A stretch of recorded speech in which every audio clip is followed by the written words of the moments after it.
The live stream has started. 45 seconds to air.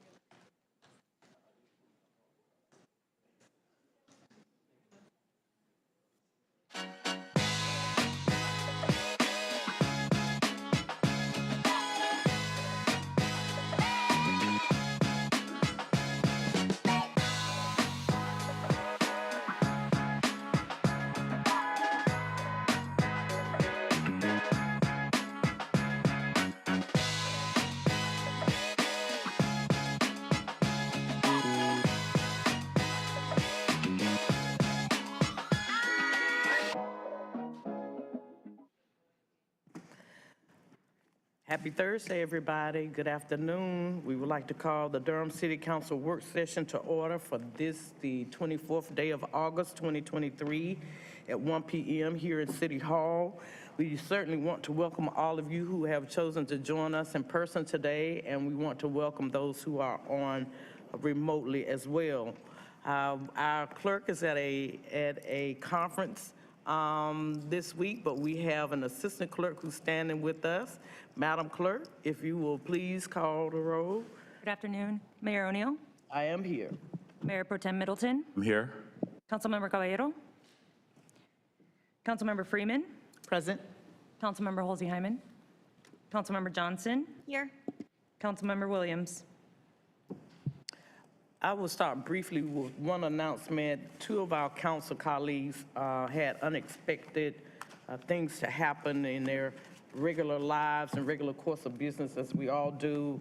And so we will not have with us today Councilwoman Halsey-Hyman as well as Councilman Williams. And if I would like to entertain a motion for their excused absences. So moved. Second.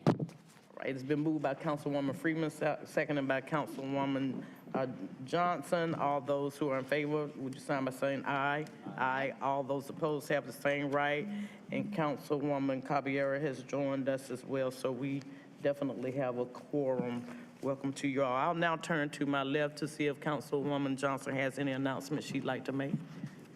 Thank you, Madam Mayor. I just wanted to share a little bit about a great event that I attended last night along with Councilmember Caballero and Councilmember Williams, and forgive me if I'm missing anybody. The participatory budgeting budget delegate celebration happened last night at the American Underground, where we celebrated the folks who have been working so hard over the last couple of months to put our participatory budgeting program together. It was a really great event, super fun to hang out with those folks and celebrate their work, and also the incredible work of our staff and interns who have been putting our PB cycle together over the course of the year. Voting is starting next month. In September, it will run for an entire month, September into October. And just want to encourage everybody to get out and vote. We have a lot of really amazing community projects, all resident generated and resident driven ideas and development. Really looking forward to seeing what folks have come up with for this year and putting those projects into motion. So remember to vote in participatory budgeting. We'll send out the information as soon as the voting period opens. Looking forward to another great year of PB. Thank you. Thank you, Councilwoman Johnson. Now looking to my right to see if we have any announcements from my colleagues on this end. All right, great. I will have another matter in that portion of our agendas to talk about the task force that we were talking about on Monday night. I have spoken with Councilwoman Freeman and Councilman Williams, so we'll come back to that, but stay tuned for those who are interested in hearing that discussion at the end of the meeting. I will now turn to and recognize our city manager for any priority items she may have today. Good afternoon, Madam Mayor, Mr. Mayor Pro Tem, members of the Durham City Council. I do have a few priority items for you this afternoon. Agenda item number 11, which is the 2023 second quarter crime report. We will have a presentation for that item, and it is estimated to last about 20 minutes. Agenda item number 24, which is proposed updates to connection, pump station review, and flow monitoring fees. Ordinance fee, attachment number 2, was modified to specify that new water and sewer connections are for residential purposes only, and the proposed cost of a 1-inch water connection is $6,750. Agenda item number 25, U.S. Department of Transportation, Federal Aviation Administration, Airport Improvement Program Grant Offer 3-373-0056-064-2023, Grant 64, is a supplemental item that has been added. And finally, we do have a very brief update on soil testing at city parks. It is an oral update that Deputy City Manager Keith Chadwell will make at the appropriate time. So thank you. That is all I have. Thank you. Colleagues, I'd like to entertain a motion to approve the manager's priority items. So moved. Second. Been moved by Councilwoman Freeman, seconded by Councilwoman Johnson. All those in favor, if you sign by saying aye. Aye. All those opposed have the same right. Hearing none, we now turn, that motion passes unanimously, and we now turn to our city attorney for any priority items she may have. Good afternoon, Mayor O'Neill, Mayor Pro Tem Middleton, and members of the council. It's good to see you. The city attorney's office has no priority items today. Thank you so much, Attorney Rayberg. I now turn to our city clerk, Ms. Rowland. Good afternoon, Mayor O'Neill, Mr. Mayor Pro Tem Middleton, and members of City Council. The City Clerk's office has 2 priority items for your consideration. The first is item number 3. It is a discussion on an infrastructure bond. This has been rescheduled to the City Council work session on September 21st of this year. And the second item for your consideration is item number 17. It is the discussion on the Don't Waste Durham and the Environmental Law and Policy Clinic's plastic bag ordinance. This has also been rescheduled to the City Council work session on September the 21st of this year. Thank you so much. I will now entertain a motion to approve the clerk's priority items at this time. So moved. Second. Been moved by Councilwoman Johnson, seconded by Councilwoman Freeman. All those in favor, if you would sign by saying aye. Aye. All those opposed have the same right. Hearing none, that motion passes unanimously. Excuse me for 1 second.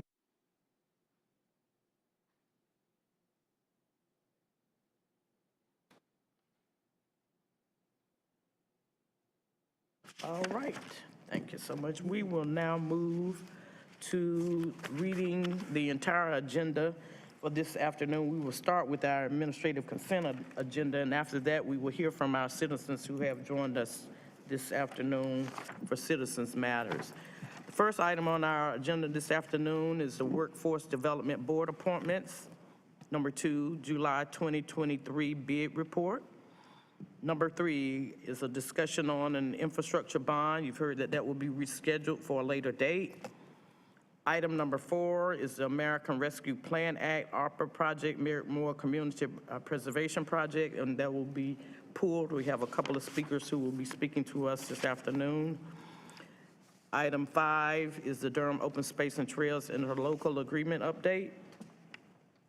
Item number 6, FY24 interlocal agreement with Durham County regarding Bull City United and Project Build. Number 7 is to renew the contract with the North Carolina Administrative Office of the Courts for domestic violence caseload. Item 8, renew the contract with the North Carolina Administrative Office of the Courts for gang reduction caseload. Madam Mayor, would you pull that, please? Sure.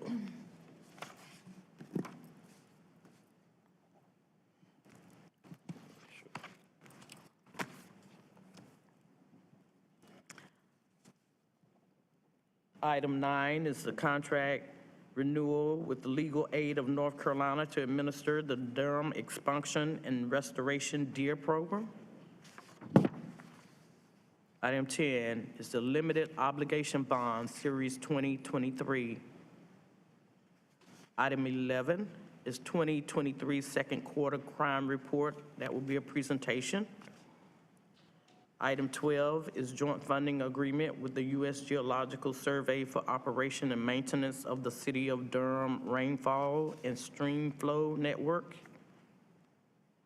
Number 13 is a contract amendment number 2 for SD-2021-06 Municipal Separate Storm Sewer System MS4 inspections. Item 14 is the professional services contract award to Hazen and Sawyer PC for planning for biosolids treatment and renewable energy at the North and South Durham water reclamation facilities. Madam Mayor, I'd like to pull that one, please. Sure.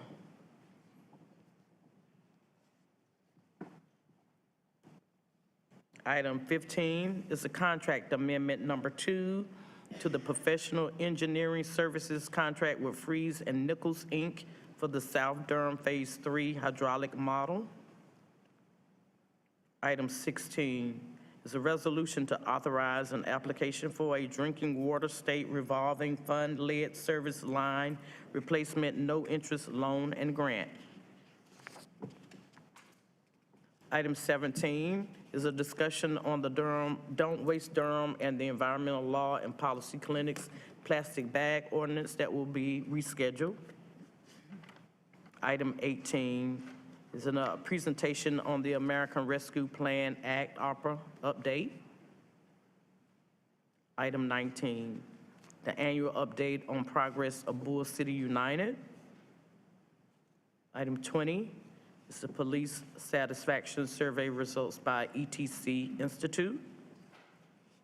Item 21 on the public hearings, the Unified Development Ordinance Text Amendment, Phase Development and Tree Preservation. Item 22 is the consolidated annexation 1102, 1034, and 1102 and 1034 South Miami Boulevard. Item 23 is the zoning map change for 301 Infinity Road. Item 24 is the proposed updates to connection, pump station review, and flow monitoring fees. And the supplemental item number 25 is the U.S. Department of Transportation, Federal Aviation Administration Airport Improvement Program Grant Offer 3-37-005-6-064-2023 Grant 64. All right, Madam Manager, we have 3 pulled items. What was the first one? 4, 8, and 14? All righty, okay. We will move to our Citizens Matters. Those are the only ones that we have, right? No, 4, 8, and 14. Someone from the community. 4, 8, and 14, correct? Yes, ma'am. Okay. 3 pulled items, and now we will transition to our Citizens Matters, and we have Mr. James Chavis here to speak with us this afternoon. Mr. Chavis, if you would come and state your name, you have 3 minutes, sir.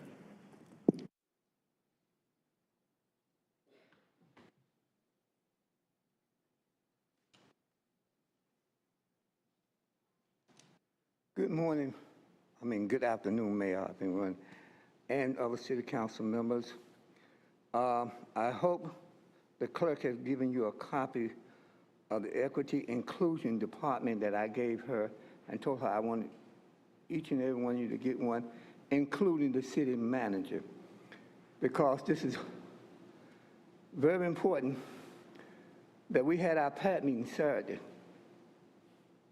And we invited the director, Sharon Williams, who's making $106,000 on the city of Durham. And we do not know anything about it.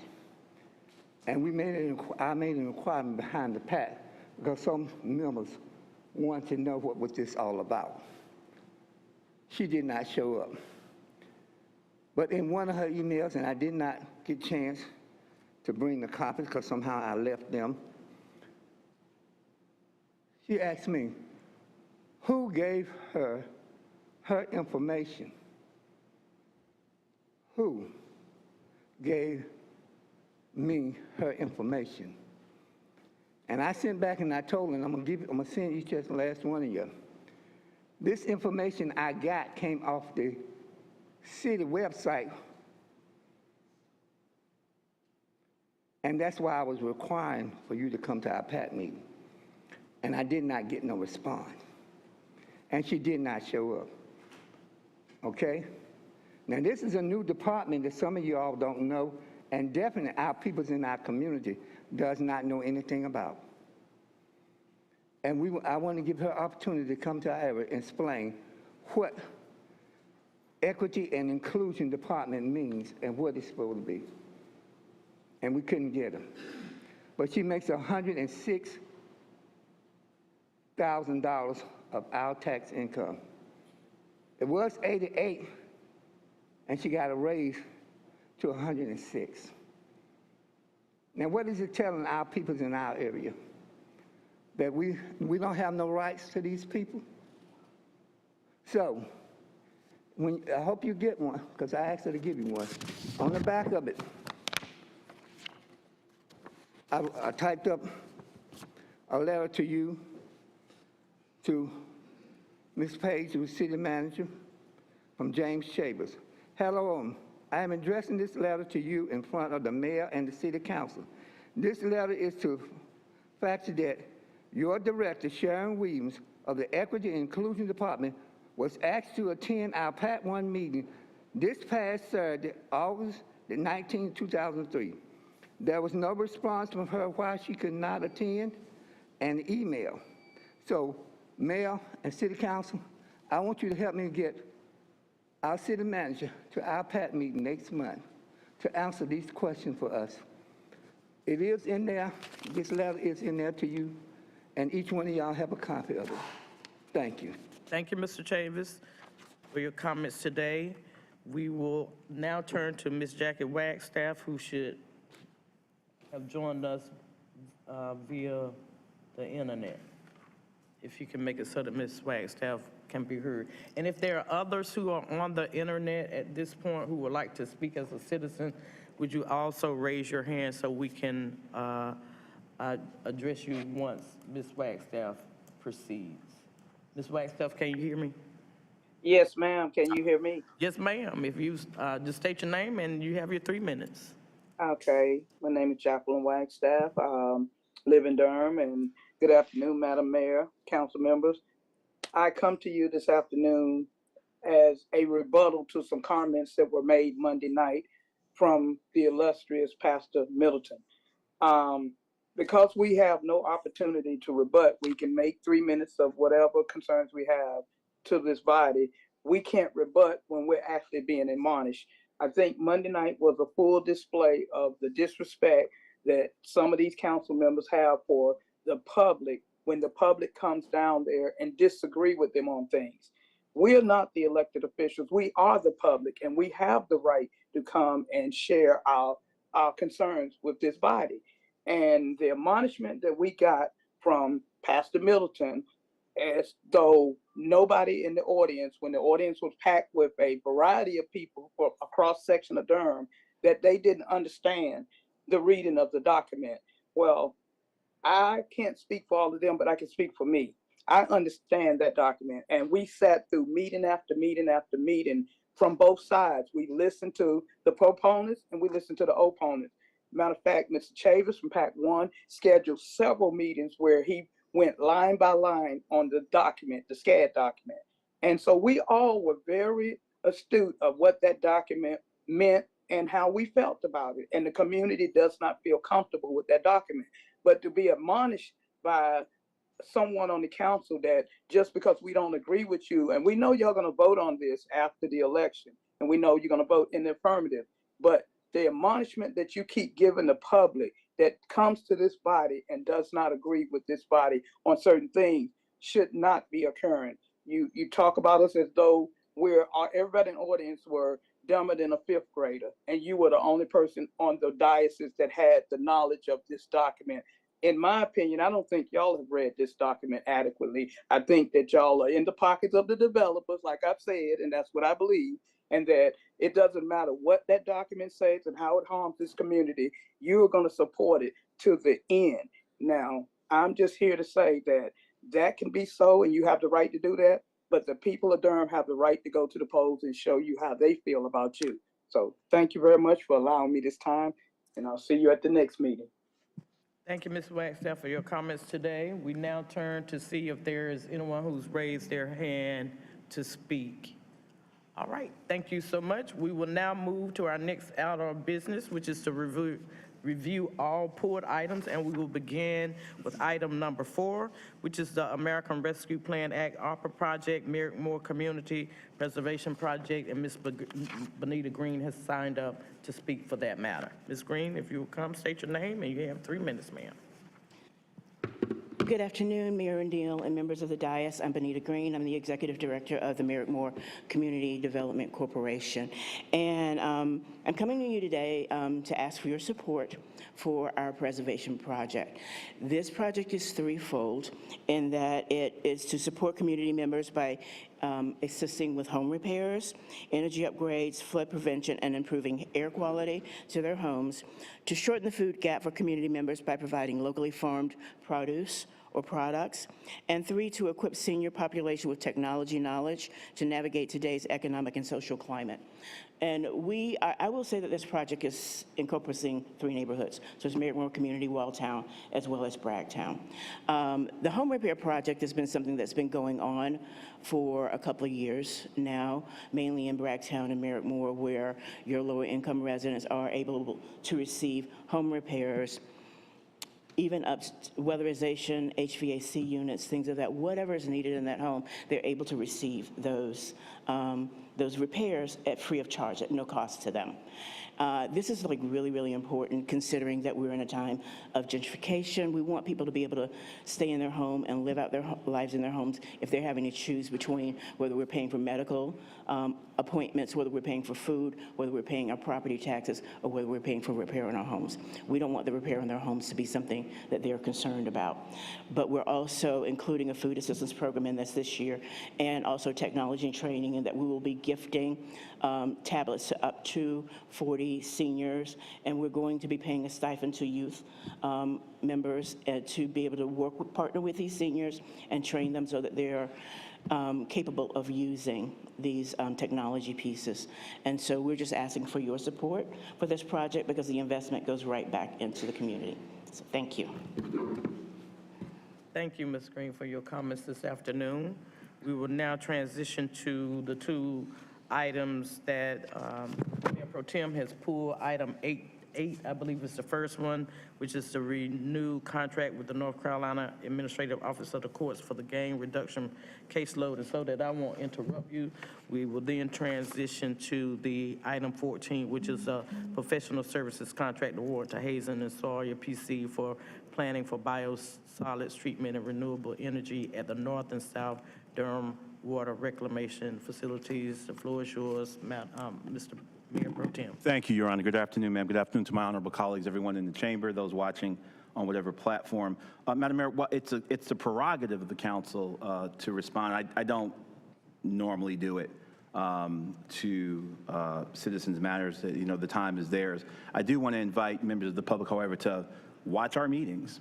The cool thing about these meetings is that they're archived and they're recorded. You can watch them. At no point did I say to anyone on that night that you didn't understand it. What I said was, it's obvious that some people I've spoken to haven't read it. That's what I said. Don't be gaslit. Go ahead and watch the meeting. I will also say the only people who were attacked for not understanding the documents that night was the council. We were told by a resident that we lacked comprehension and we didn't understand it. But don't take my word for it. Go watch the meeting and you will hear clearly what I said. Thank you, Madam Mayor. Ryan, good to see you. Good to see you, sir. Thank you so much. So this item is our contract, and as I read the memo, it referenced both contracts, but this is for both positions in the assistant district in the district attorney's office. But this is actually only for the renewal of one of those positions. What is the date? When do we have to review the other one? So good afternoon, Ryan Smith, Director of Community Safety Department. There are 2 agenda items on there, and forgive me for the confusion in the way the memo was written there, but both of the contracts are before council right now. There was one right, I believe, before the item that we're talking about So both of the contracts are here before you today. One is for the gang reduction and one is for the domestic violence. And I think as probably a matter of simplicity on the part of having the memo include both of those, I can understand the confusion, and Sure. we'll make note of that in the future. No, They're both forward, and also we do have a representative from the DA's office online, Michelle Cofield, if there are questions about these items today as well. Fair enough.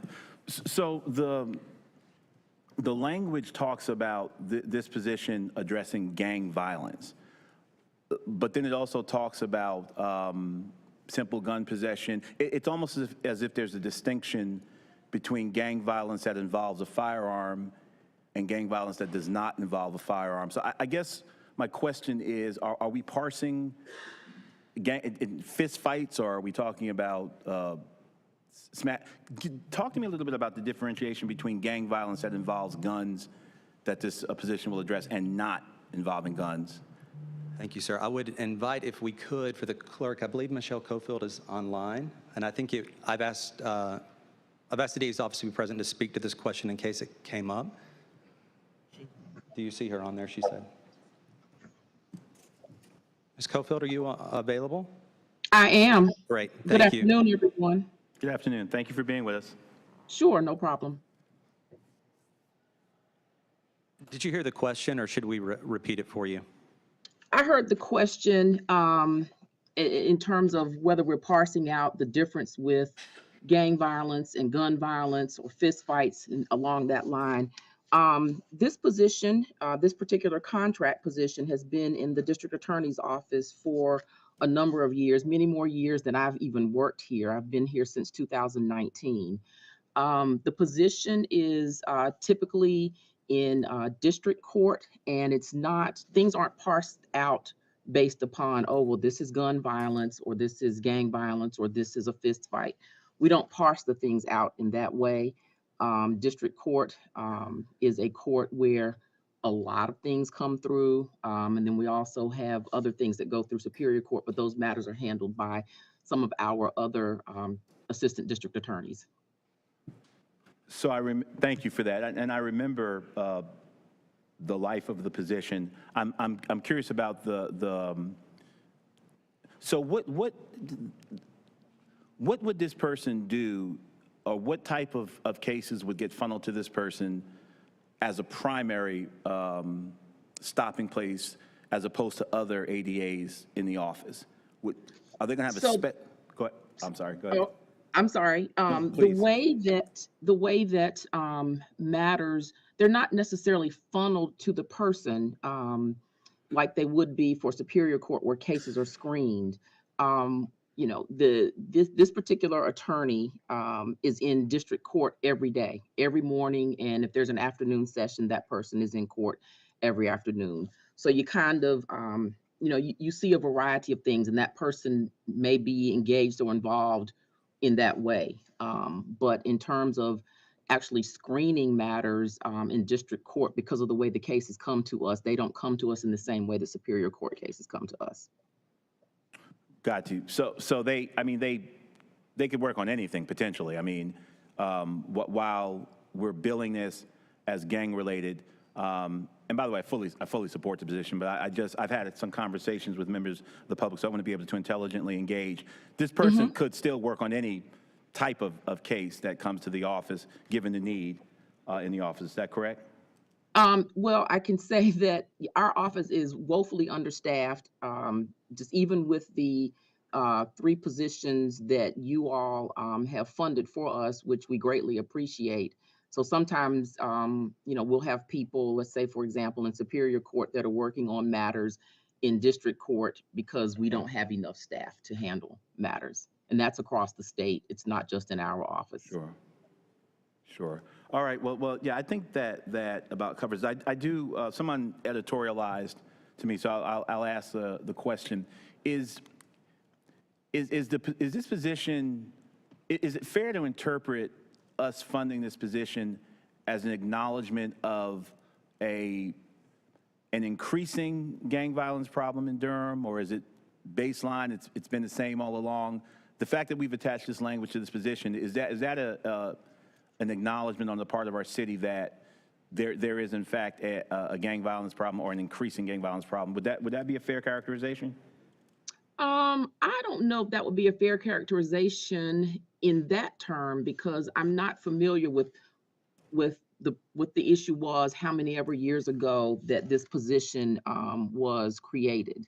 I know that we don't necessarily know that it's a gang issue, or, when the person is, until we've gotten more information about what's going on in court, because the way district court goes, you get a list, you get the shucks, and you move on.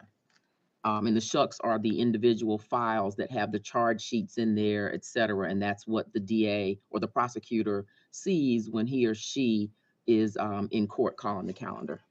All right.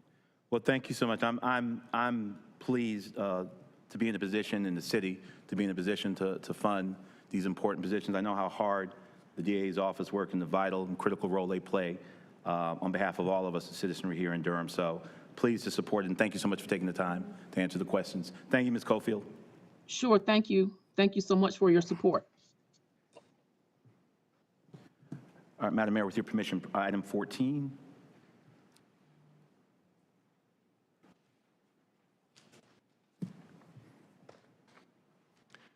Good afternoon, Mayor, Mayor Pro Tem, members of council, Don Greeley, Department of Water Management. It's really good to see you. Thank you. Just very quickly. So I had to read this really slowly.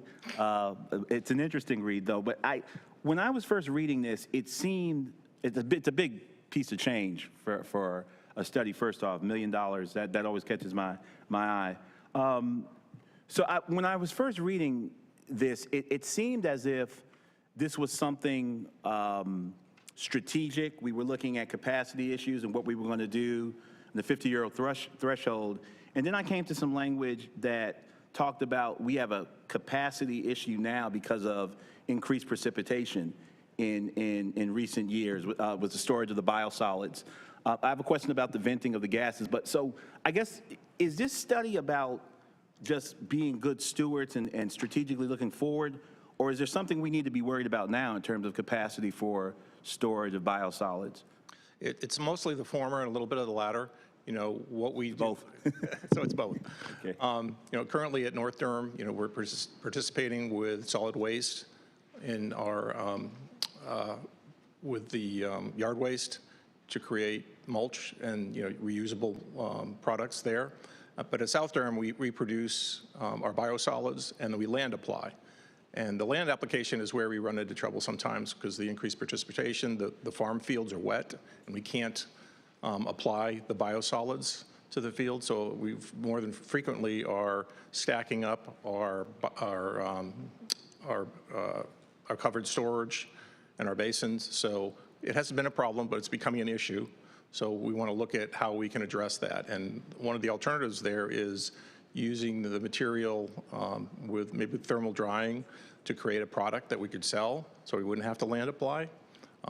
There is some environmental discussion around land applying biosolids from wastewater treatment facilities. So, yeah, I remember taking a tour and seeing those big bins and so when you land apply it, that's not just for storage.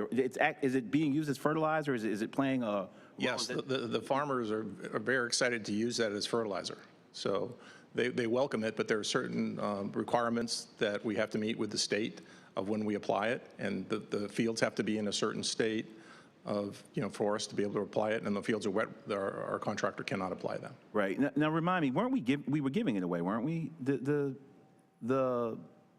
Weren't we allowing farmers? Yes, we give it to the farmers. There's no cost. Right. It saves the city a significant amount of money from having to put it in a landfill somewhere. So what would be the product that would now have a price attached to it?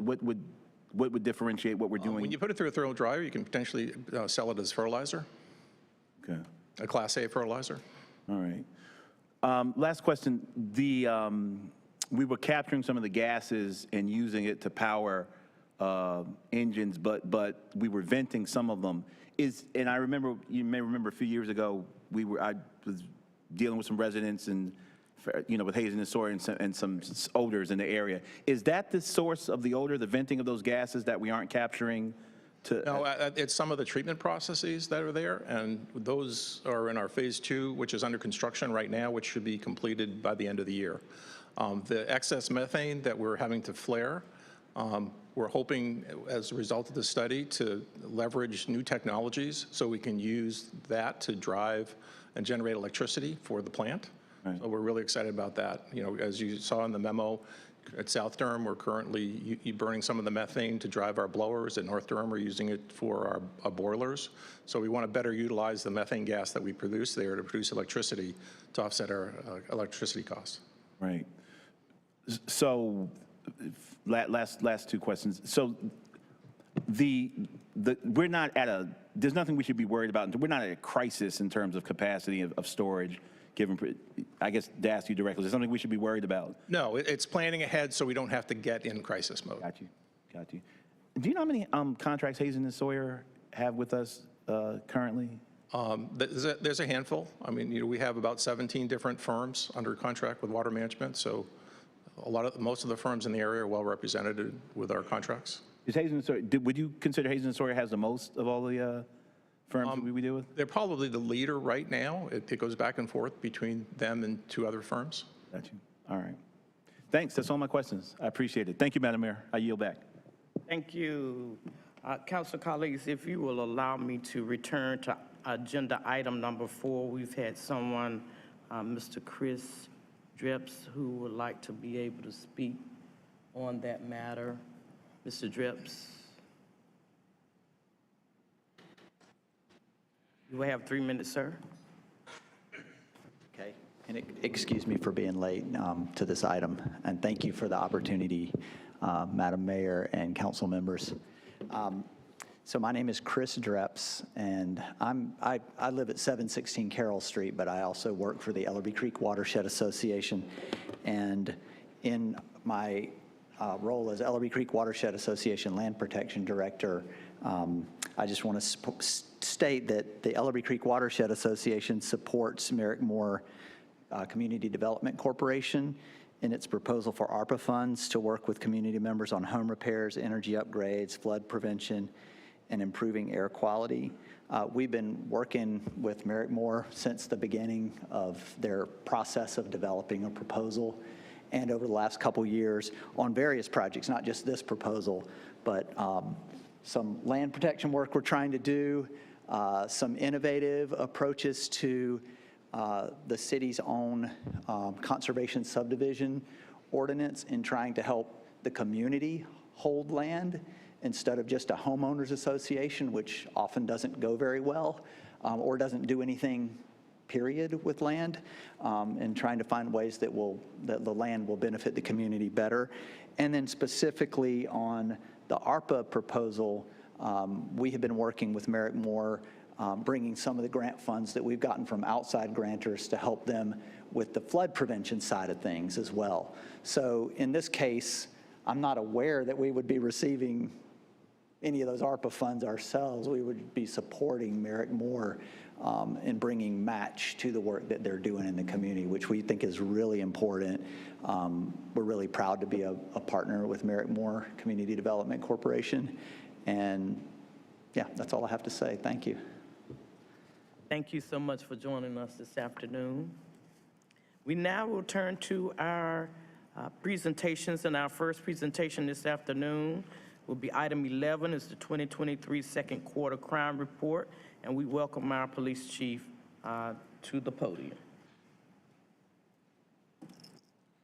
and her command staff.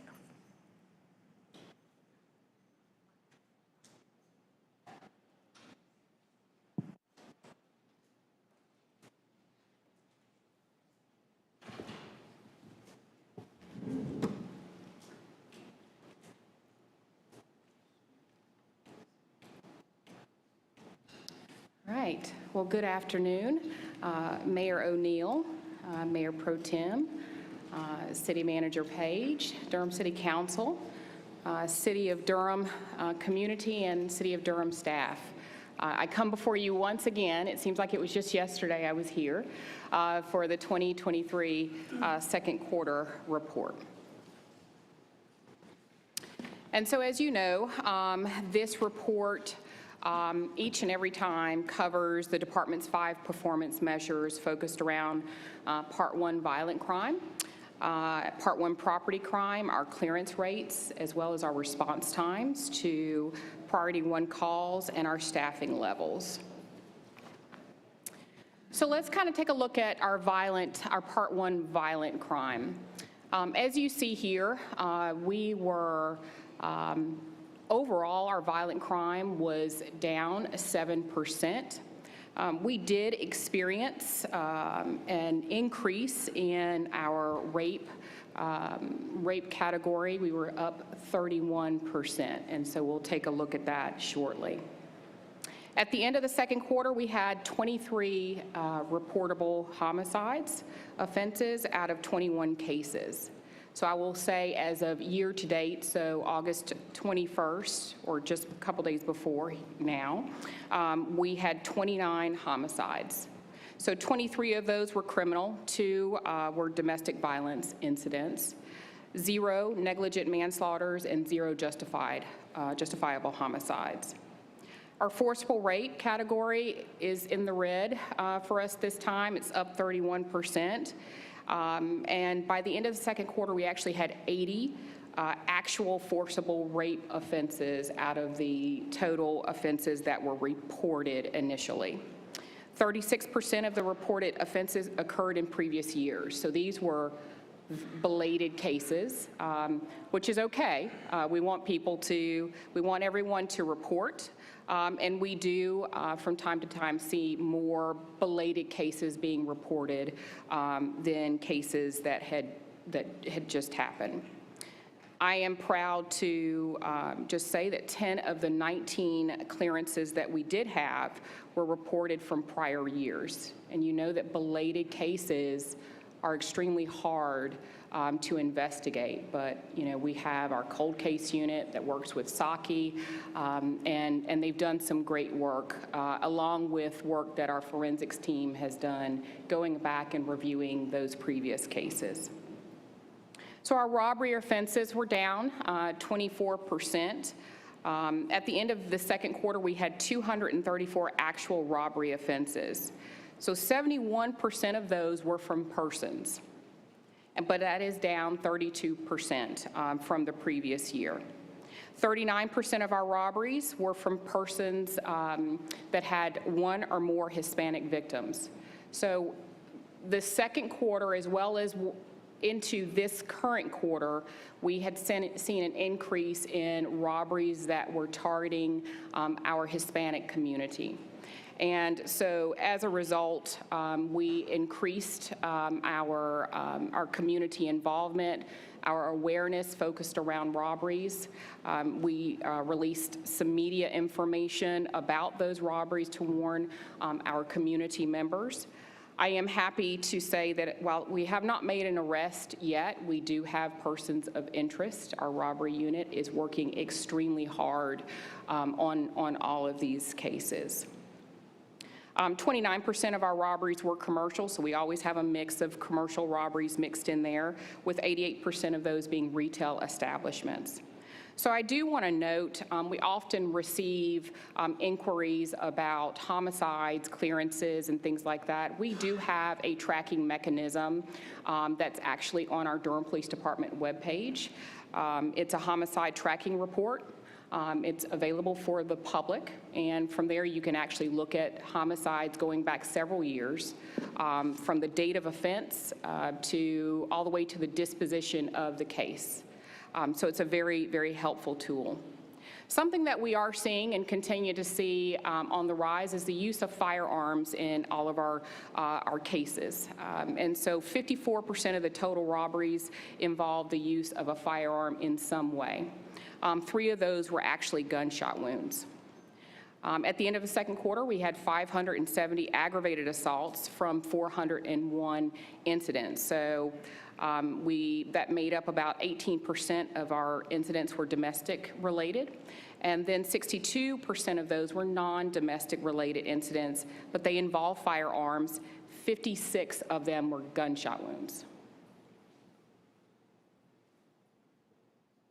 So while we're talking about shooting incidents, let's take a look at what our shooting incidents look like for this quarter, but this is also year from January to June.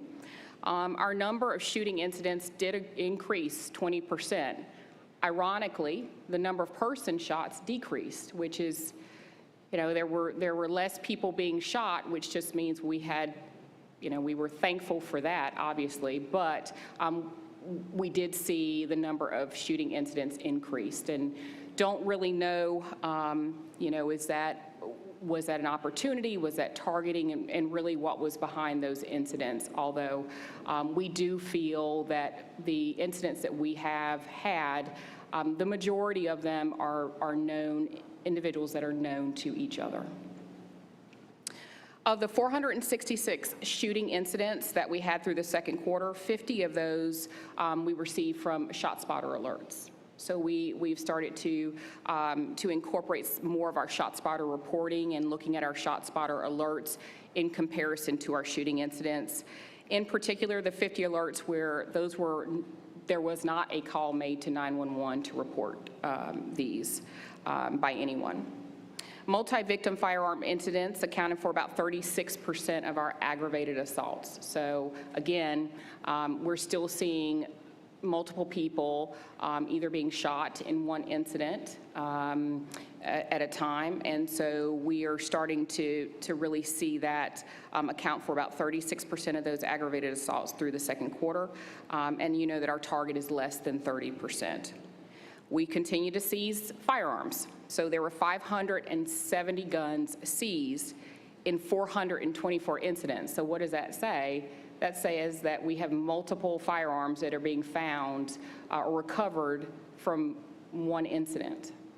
And so that's troublesome, because that basically means we have people that are walking around and carrying multiple firearms that are involved in these incidents. So we took a look at violent crime, now property crime. So the Part 1 property crime makes up our burglaries, our larcenies, our motor vehicle thefts. So this, to me, is, in addition to the violent crime, some of the noted rates of increase occurred in our motor vehicle theft, which is not unlike what we have seen the trend nationwide. Our burglaries were up, larcenies were up, motor vehicle up 153%, which of course brought our overall property crime up 20%. So at the end of the second quarter, we had about 631 actual burglary offenses. 63 of those were to residential locations, and that's up from last year.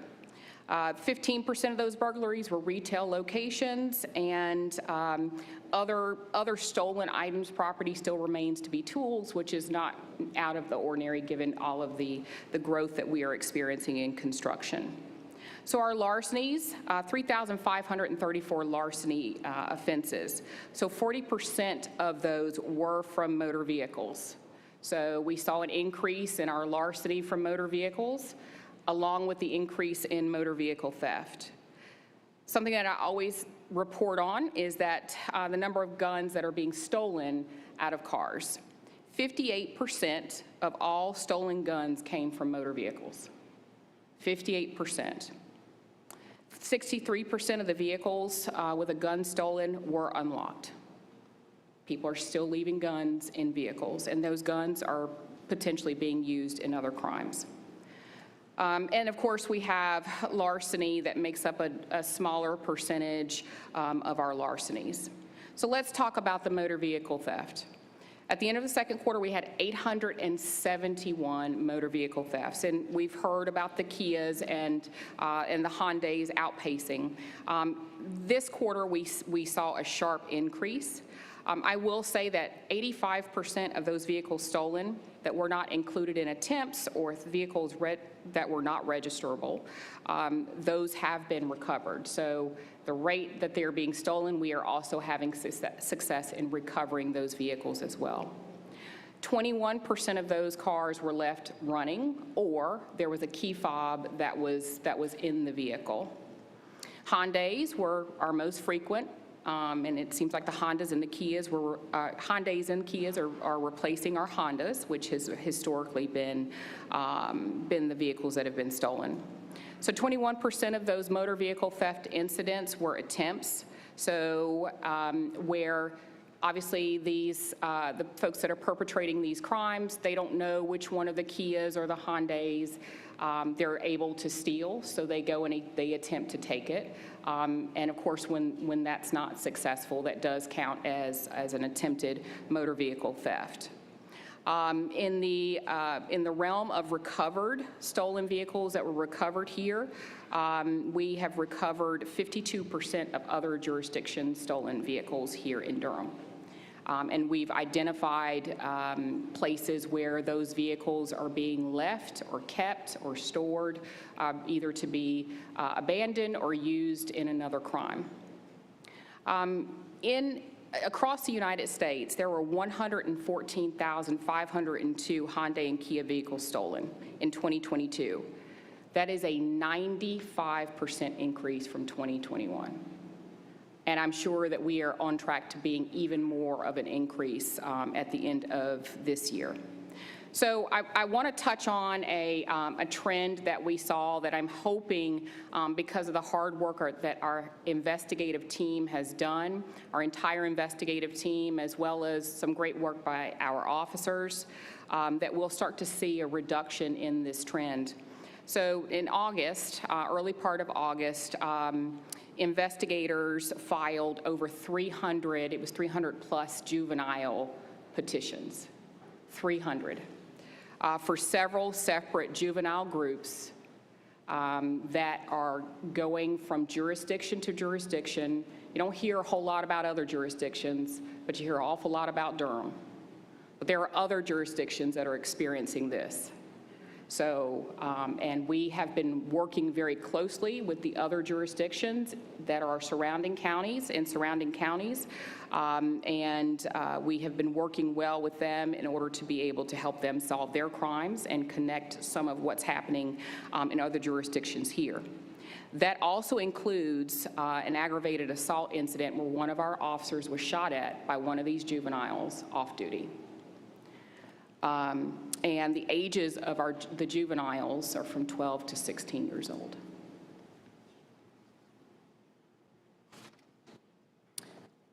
Let's talk about our clearance rates. I will say that despite it all, the staffing, the increase in some of our crimes with our juveniles, the increase in certain incidents of shootings, staff is doing one heck of a job clearing these cases. And I'm not just talking about ex-clearing it, I'm talking about actually making arrests and bringing people to justice. So as you know, our department clearance rates prior to NIBRS, switching over to NIBRS reporting, our clearance rates were compared to other departments our size with similar population. Our 2023 second quarter clearance rates were not only higher than 2020 FBI national clearance rates in homicide and larceny, but they were also higher than 2022 DPD, our own clearance rates. To date, it says here we are at 60.9%. That was at the printing of, or the development of this presentation.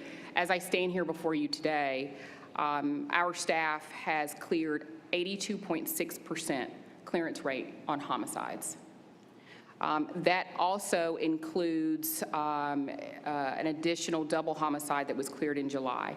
So we have 7 open cases at this point in time.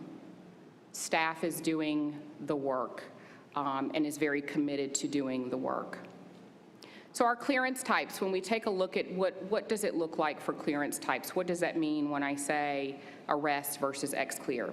79% of our violent crime cases have been cleared by arrest, either by an agency, our agency, or another agency serving our warrant. 21% were ex-cleared. So basically that means that we have enough evidence to support an arrest, but there's an element that's beyond our control to be able to go and obtain that warrant for arrest. So whether that's a decline in prosecution by our district attorney's office, or the victim is unwilling to cooperate, or the offender is not in custody, or the offender has died. So that goes into the X-clearing. 82% of our property crimes cases were cleared by arrest, and 18 were cleared by exception. So I think I read somewhere that there was a question as to why there was only 3.3% of our motor vehicle theft cases that had been cleared by arrest. I think the bigger picture is, one, motor vehicle thefts are often one of the hardest property crimes to clear, because most often those vehicles are recovered abandoned with very little likelihood of being able to get any evidence from that vehicle. I think the story here is that the fact that 82.6% of homicide cases are being cleared, and the cases that we thought were probably never going to be cleared are being cleared, and we are still on track. I would bet by the end of this year, I would bet that most of what you see here, these crime categories, are going to clear at or above the clearance rate, national clearance rate. So our priority calls for service, we always like to talk about this. So we continue to see an increase in our calls for service. More people, more need for emergency services. We were up 8% from the second quarter of 2022. That's been a whole year, so that's not a surprising number. Neither are our average times.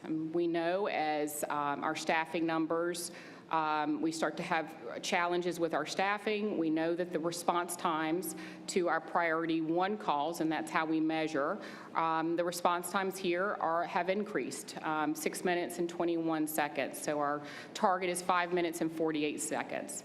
Now the percent of calls answered in less than 5 minutes, we answered 50.9% of those calls in less than 5 minutes.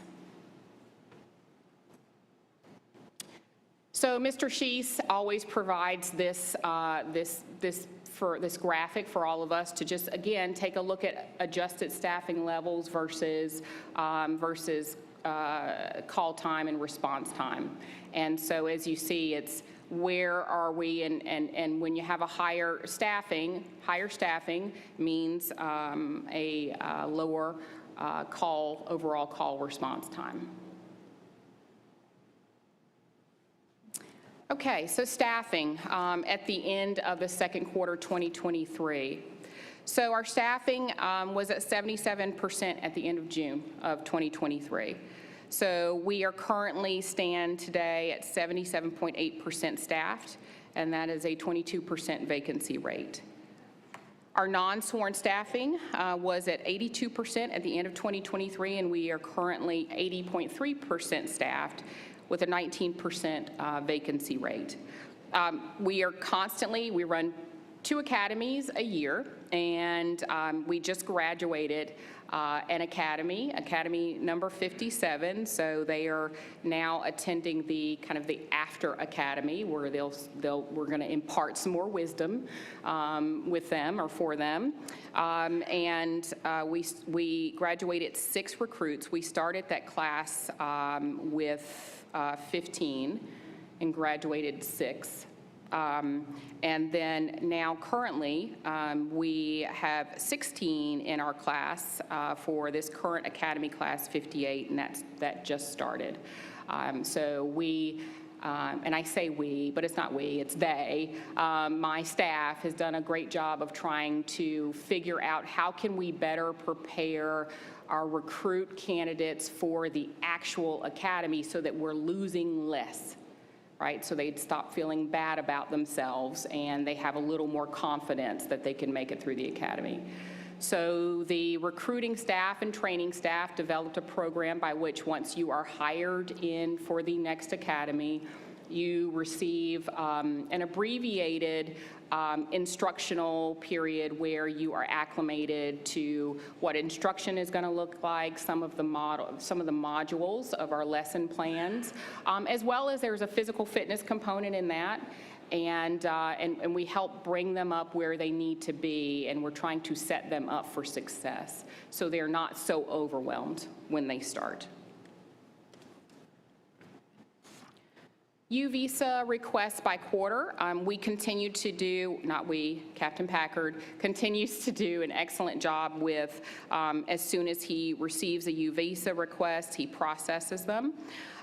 We received 56 U visa requests for this quarter. 38 of those were approved and 18 were denied. And as always, we always want to contact the submitter so that they are aware of why that particular request was denied. We do not have a backlog of any of our U visa requests. So crime area target team. Crime area target team, they continue to work in this quarter. We have changed their kind of marching orders at this point. They have shifted from some of the work that you see here, and they have been supplementing patrol work. So they are answering 911 calls at this point in time. ShotSpotter. So these are our ShotSpotter numbers through the end of the second quarter.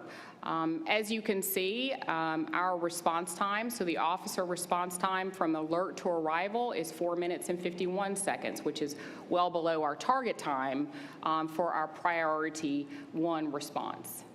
So once we're receiving that alert, officers are notified often seconds before an actual call is received, and they're already on the way. We continue to collect casings on many of the scenes. In fact, there were 759 published alerts and nearly 3,000 shots detected through the end of the second quarter of 2023. We had about an average of 3.9 alerts daily and 3.7 shots per alert. So we're seeing more multiple shots now being fired. 27.8% of those ShotSpotter alerts also had an accompanying 911 call. And it's more likely with multiple gunshot wounds. Most of the time, multiple gunshots. Most of the time, people are not going to call for a single shot. And that's just been our experience with ShotSpotter. About 20.8% of those gunfire events and those incidents resulted in an incident report being generated. So there was a reason for the officer to generate an incident report. 79 of those 133 reports were supported by a 911 call. 15 of those reports, there was a gunshot wound that was also accompanied. So there were 16 gunshot wounds out of those reports. So one of the 16, they were pronounced deceased at the scene. 2 of those 16 refused medical treatment, transport to the hospital. 4 of those were taken to the hospital, and 9 of the 16 were transported by EMS and 2 having life-threatening injuries. And so far, our response time to the ShotSpotter alert has resulted in 12 arrests. We have had 2 that were charged with aggravated assault in those cases. 5 were charged with discharging a firearm within the city limits. And then we had 5 arrests with an indirect result related to the gunfire. We've recovered 16 guns in conjunctions with those citations for discharging firearms within city limits. So there were 5 charges and 16 guns recovered, multiple guns.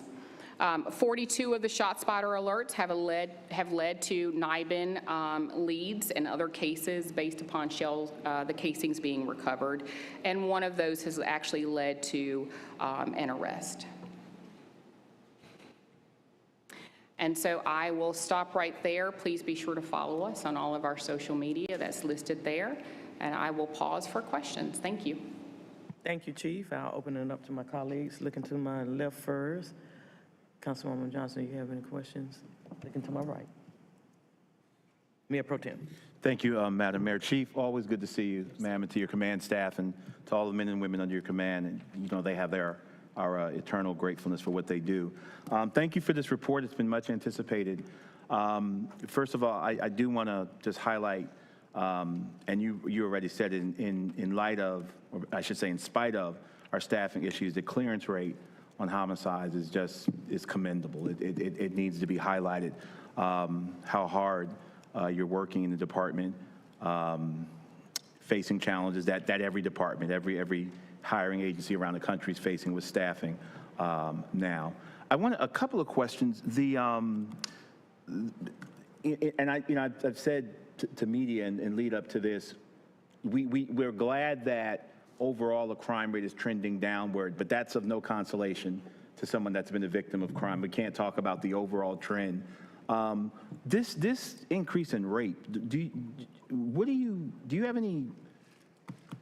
What's going on with that? Is it just more reporting, or is it? What are you seeing? So it's reporting. We are not seeing any trends in serial incidents, so there have not been incidents connected one or the other. Those have all been just reporting increases. Okay. The CAT team, you said that they are being used to do regular patrols as well and respond? Yes, sir, that's correct. Are they differentiated by uniform or vehicle? Do they wear? Specialized uniform? No. Okay. They do not, no, sir. They have a regular police, the blue uniforms. Okay. Have our officers received any direction or training with respect to dealing with First Amendment auditors? Yes, yes. Could you tell us a little bit about? So, I mean, it's really just our legal team, our legal staff, Attorney Russ. She has been really on top of making sure that officers are aware of the rules regarding First Amendment. So someone can come and film in a public place, and they certainly have the right to do that. We also learn from watching what has occurred in other jurisdictions. I mean, that's one of our best learning tools is what you can and cannot do. And so we talk about it. That's a constant discussion and conversation. So we know people have a right to be in any public space at any given time. All right, cool. I've had a couple of residents send things to me, and I didn't see, I was actually, despite the editorial that was attached to it, I was actually quite impressed with the way the officers had handled it. So I was wondering if there was any formalized kind of information being disseminated to our men and women on patrol. So thank you for that. Finally, I want to, again, with respect to the increase in car theft, of course, is alarming, the rape numbers. With respect to the overall trending downward, I mean, you've been working really hard in terms of redeployment and use of specialized teams and still being sensitive to our values here in Durham. We're not going to do stop and frisk in Durham. We're not going to have SWAT teams rolling through our neighborhoods, throwing brothers and sisters up against walls just because they're walking down the street. So, but in spite of that and honoring our values, I think you and your team have been doing an incredible job in light of some really challenging circumstances. I do want to ask, congratulate you also about ShotSpotter and with the deployment of the technology. It was really keen and really important to me to insulate you and the people that are going to carry the policy out from some of the political machinations that were going on around it. And I want to congratulate you for not taking the bait on any of that, for just doing the work, giving us the hard numbers, good or bad, whatever it said, up or down. I also want to congratulate you because your strategies that you and your team have been using with respect to this technology has been catching the attention of other municipalities and the company itself. So we might need to be getting some royalty checks in terms of the way you've been, I'm serious, innovating in terms of the use of technology. I've spoken to colleagues in Rocky Mount, colleagues in Winston-Salem, where they have the technology deployed pretty successfully, but they're looking at Durham. So I want to thank you for your innovation, not only just using it, but innovating it and actually giving cues to others around the country on how to successfully integrate this technology. Finally, with respect to the deployment of the technology, have you had any resident-generated complaints relative to ShotSpotter, relative to over-policing or overly aggressive responses when officers have been responding to ShotSpotter alerts? No, sir, we have not. All right.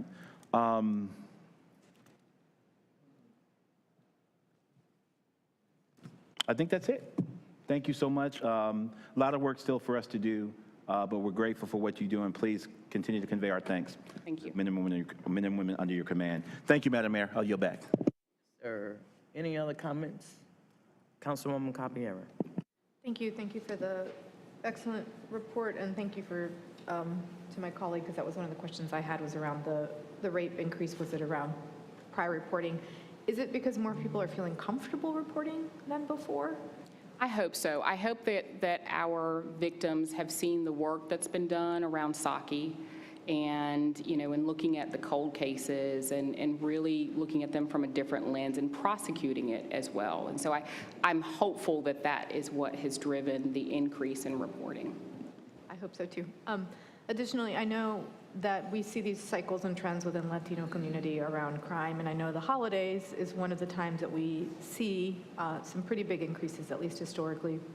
What are you all planning on doing leading up to that? I know that there's been other times where you've done a little bit more public engagement and campaigns, so folks are a little bit more aware. We know these are populations that are continuously vulnerable, and so would just love to hear your thoughts on that.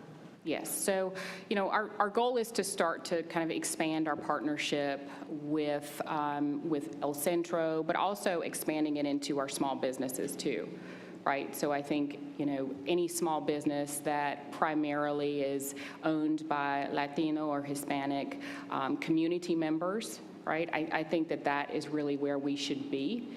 And there are several businesses that have expressed interest in partnering with us.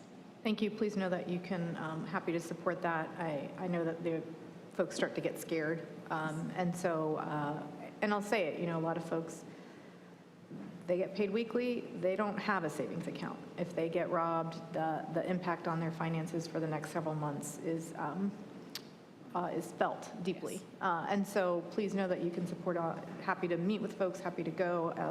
I know we've done some things, it's been a minute, but in faith-based communities to talk about what are some things to be aware of in your communities as we approach. I know it's hot today, but the holidays will be here very quickly. And then I think that's it. Thank you so much. Thank you. Thank you. You have anything? Councilwoman Freeman. Thank you. I want to thank you as well for the report, and I appreciate my colleagues' questions. I actually just wanted to take a moment and congratulate Officers Shepard, Gaither, Corporal Henderson, and Sergeant Frey for their advanced law enforcement certificate. Yes.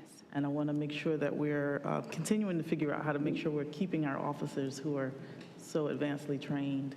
I did also want to just note, I'm looking at the misdemeanor diversion numbers and just noting that the 414 participants, I think 396 completed and only 16 reoffended. These are really good numbers. I mean, it's awful to have juveniles involved, but it is showing that it's having an impact, and I want to thank you for that work and that partnership with the courthouse. Thank you. Thank you. That's all. Any other comments? And then just one additional thought. I'm not sure what it looks like and whether there's any specific strategy in mind or any conversations that are occurring, but I would love to be involved in what you're doing around the 14 to 17-year-olds. I did note that there were 152 of the 192 offenses in that age range. And if there is some conversations that could be occurring, I would love to be a part of that. Thank you. To your command staff, Chief, and to yourself, and to all of the men and women in blue who cover our city 24 hours a day, 365 days of the year, we appreciate you. Thank you. Thank you again. Yes, ma'am. Thank you. For all your service to this city. Thank you all. We're going to sort of move things around a bit. We're going to stay in the police vein. So we have another police satisfaction survey results by the ETC Institute that we're going to hear from next. Then we're going to give you our update on our soil testing at city parks. I know a lot of you all are interested in that. And then we will proceed with the agenda as outlined, if you will allow us to deviate so that we can handle the police, the two items on our police department together. And then we'll move to Deputy Chief Manager Chadwell, and then we will fall back into the ARPA plan. All right, come forward. Thank you, sir.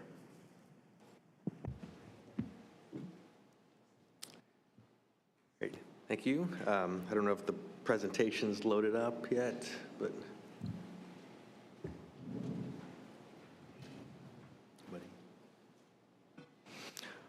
Anyway, my name is Jason Morado. I'm with ETC Institute. We're a marketing research firm that specializes in conducting community surveys for local governments. And we just finished for the 6th time conducting a police satisfaction survey for the city of Durham. Today I'm going to go through the results of the survey. I don't know if we have the slides ready or not, though.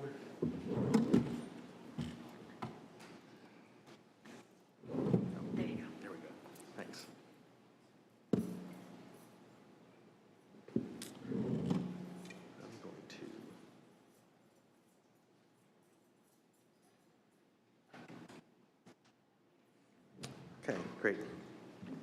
So just a little background on ETC Institute. We're based in the Kansas City area, but we're a national leader in providing market research for local governments. We've been doing this type of work for over 40 years, and in the last 10 years alone, we've conducted surveys in more than 1,000 communities across the country. So this is really the type of work that we specialize in. This is just a quick overview of what I'll go through today. I'll go over the purpose and methodology of the survey. I'll walk through the key findings, and then I'll be happy to answer any questions as well. So there are several reasons to conduct a survey like this. One is to get an objective assessment of how satisfied residents are with police services and to determine what residents feel are the top priorities for the Durham Police Department. And then we're also able to measure trends from previous surveys. A lot of the questions remain the same each time we conduct the survey. That way we can measure the trends over time. So I mentioned this was the 6th police satisfaction survey we've conducted for the city. The most recent one was in 2021. The first survey was back in 2016. The survey was administered by a combination of mail and online to randomly selected residents throughout the city. And that's our standard methodology for these types of surveys. We received 517 completed surveys. Our goal was to receive at least 500.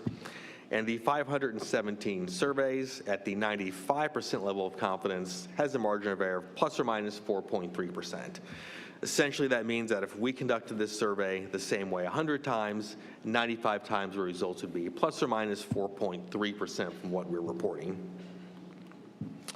Here we have a map of the city. The red dots are households that completed a survey, so we had a good distribution throughout the city. And as we were administering the survey, we made sure that the demographics of survey respondents reflect the actual population of the city, especially for key demographic areas such as race and ethnicity, age, and gender. We had a good representation by the gender of survey respondents, almost 50-50 male-female respondents. We also had a very good distribution by race and ethnicity. This very much matches up with the actual population of the city of Durham. And also a very good representation by household income. So here's what we learned from the survey. We found that most survey respondents respect, trust, and have confidence in Durham police officers. We also found that the police department is moving in the right direction. There have been improvements in a lot of areas since we last conducted the survey in 2021. We'll look at this in more detail in just a little bit. And the top overall priorities for police services, and these are similar to previous years: efforts to prevent crime, visibility of police in neighborhoods, and how quickly police respond to emergencies. So first we'll look at satisfaction with police services. This was the very first question on the survey, and here we asked residents how satisfied they are with major categories of police services. The dark blue are ratings of very satisfied, light blue is satisfied. The orange is neutral, and we interpret neutral as average or meeting expectations. It's a rating of a 3 on the 5-point scale. And then the pink and red are those who are dissatisfied or very dissatisfied. So the highest rated areas are the appearance and quality of police vehicles and equipment, the attitude and behavior of officers towards residents, and the professionalism of police officers.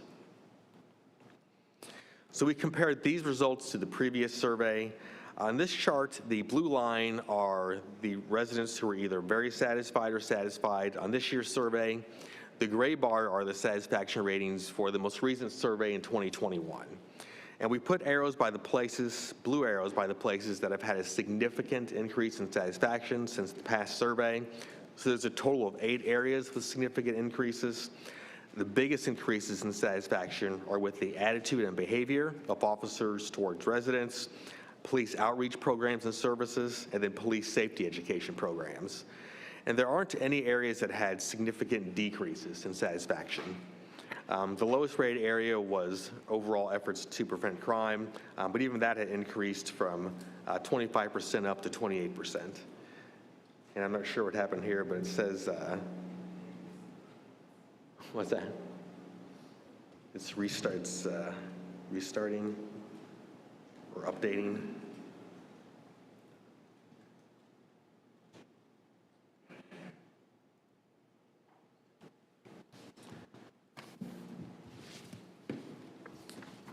So I can continue without it, but then no one can see the slides. So I don't know if you want to wait to just update it, get this running again.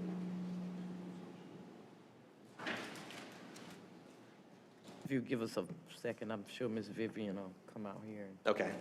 start as soon as she can.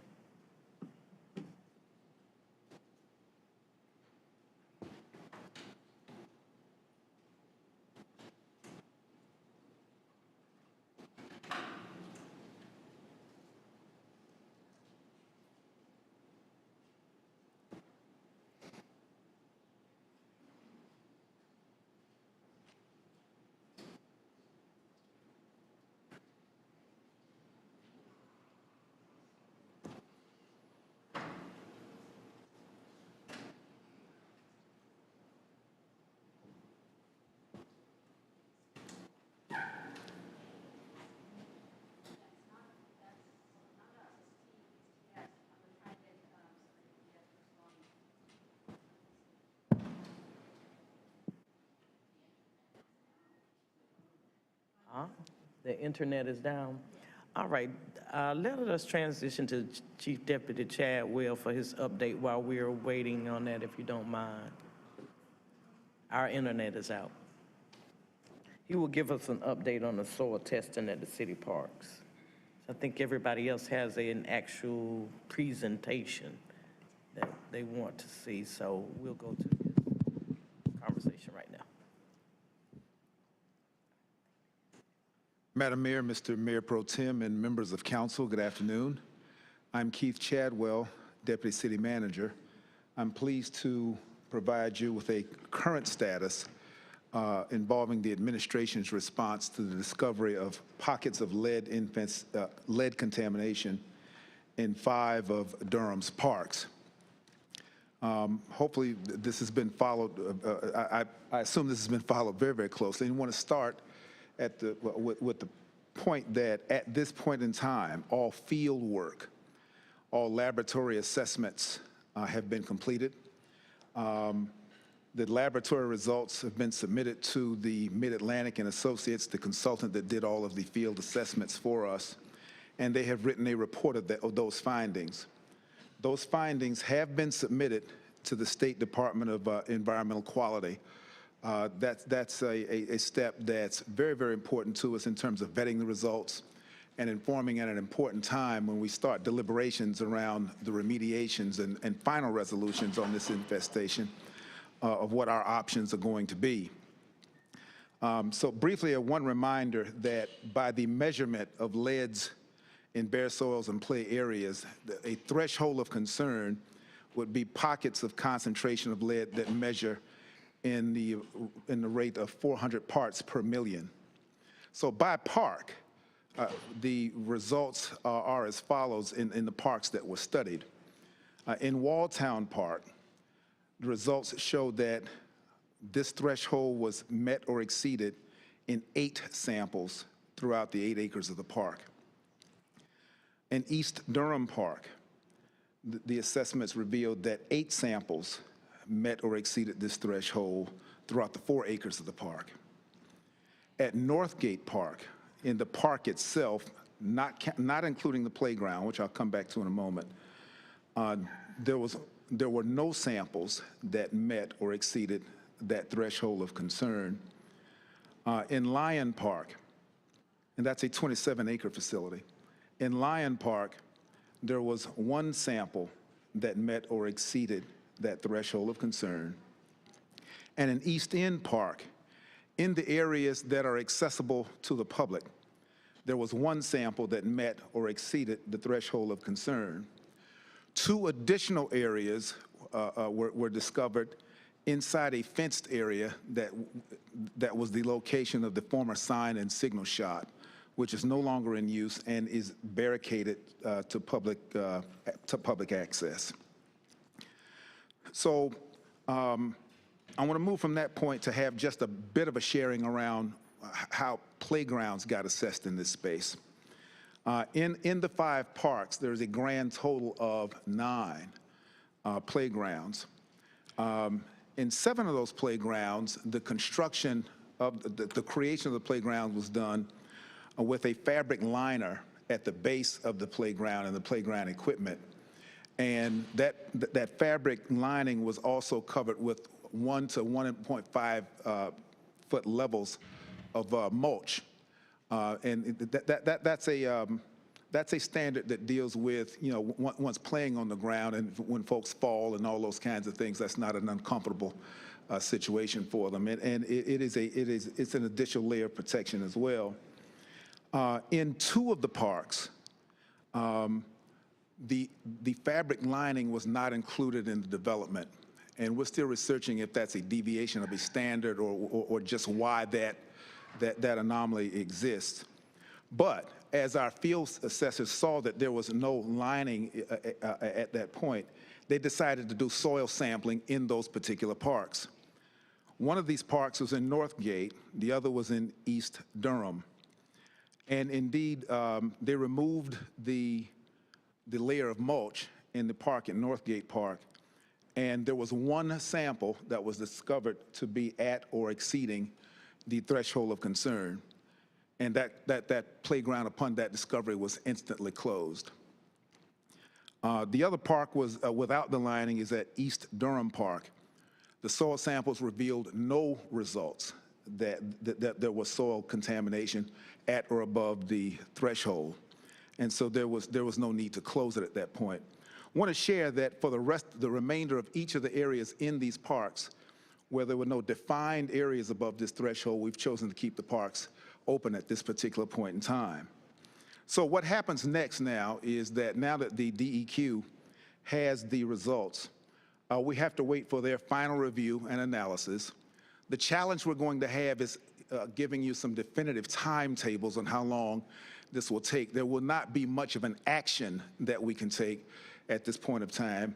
However, I want to hastily say, as I make that statement, that should not translate into escalating moments of concern, as we're not dealing with a dynamic aspect of a problem that we're dealing with.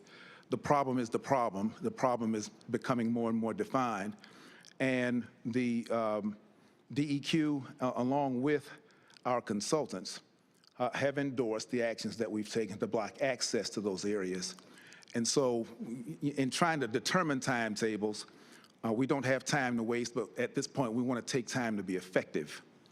And so having said all of that, I want to be so bold as to suggest that we're hoping that we'll hear from DEQ in a matter of days and not a matter of weeks. Our results have been submitted to a staff and an organization that deals with maladies of this sort on a statewide basis. And they understand the gravity of what we've submitted, and we're looking forward to as expedited a return on that as we can. Our intent once we have those vetted results from DEQ, is to have further deliberations with all of the appropriate state regulatory officials and the consultant, so we begin to frame the framework of what are the options for ultimate remediation on these kinds of things, with the dimension of steps we might take policy-wise and other, so that we don't have a recurrence of this kind of activity based on the results. And also, I think after we've had an opportunity as a staff to consult with the vetted results coming from the regulatory entities, we certainly will have a very, very formal news event to make a sharing of much more detail than I'm providing today, involving those officials, so there'll be clear explanations of what we did, what they found, and we'll set the table for deliberations to come about options that are available to us based on the final results. I want to remind that you know, the analysis that we're receiving from DEQ and not only involves an assessment of any pockets of lead contamination, but the possibility of any existing contaminants that may not be lead, which is an important variable as we consider our options of remediation. So once we have a news event to roll that out, we're going to use our NIS community engagement staff to instantly schedule some meetings in the neighborhoods near the parks, so that we can have very detailed discussions with them about our options for remediation while we're taking the time to deliberate on those options and make recommendations to our city manager about what options we need to take in each of those areas. And so that's about all we have at this time in terms of what's definitive. Obviously, as we are kept up to date with Mid-Atlantic and the results of the work that we're doing with the Department of Environmental Quality, will keep you as posted as we can. But at this time, we ask your forbearance as we deal with a little bit of a challenge to try and be definitive about the timelines. Thank you, Deputy Manager Chadwell. I will open it up for my colleagues to see if you all have any questions, starting to my left. Councilwoman Johnson. Thank you. I don't have any questions. Just wanted to appreciate the update. Thank you for keeping us in the loop. I know there's been a lot of concern in the community, and I'm glad that y'all are on top of it and being really transparent about what we're finding and making sure folks know. So thank you. Thank you. Thank you, Councilwoman Johnson. Looking to my right now. Any comments?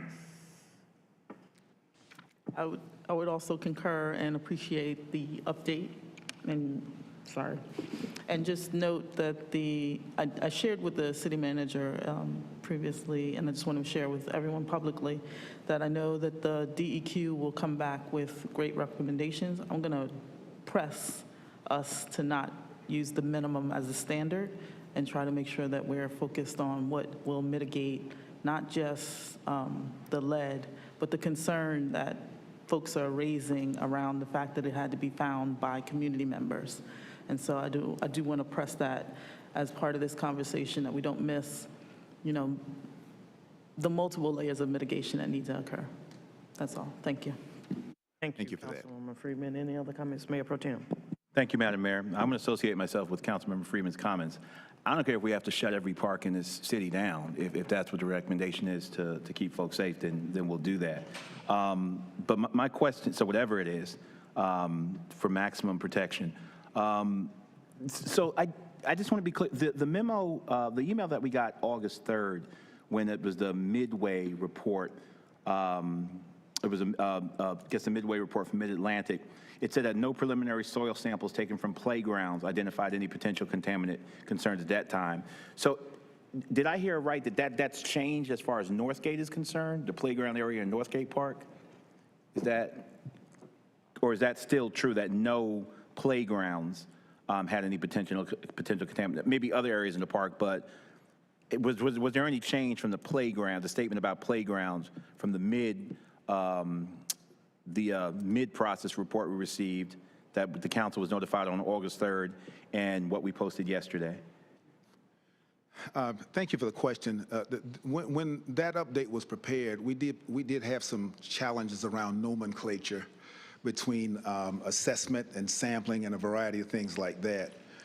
So let me make a declarative statement that when it came to the playgrounds, if they had that fabric underlining, it was deemed that there was no additional action that was needed based on the protection that the underlining with the mulch topping provided. The mulch, the two playgrounds that did not have the lining, the only barrier of protection was the mulch, the layers of mulch, and it was easy for the consultants to remove that mulch in order to gain access to bare soil. In the absence of the fabric, we had access to bare soil. An initial assessment normally would start with an X-ray determination to get a reading of the parts per million ratings. Mm-hmm. We skipped that because it was a playground, and we went straight to taking samples within those playgrounds to see if there were any areas of concern. Frankly speaking, for the consultants, we were surprised at the one at Northgate, and we had absolutely no results at East Durham. So I hope that clears it up.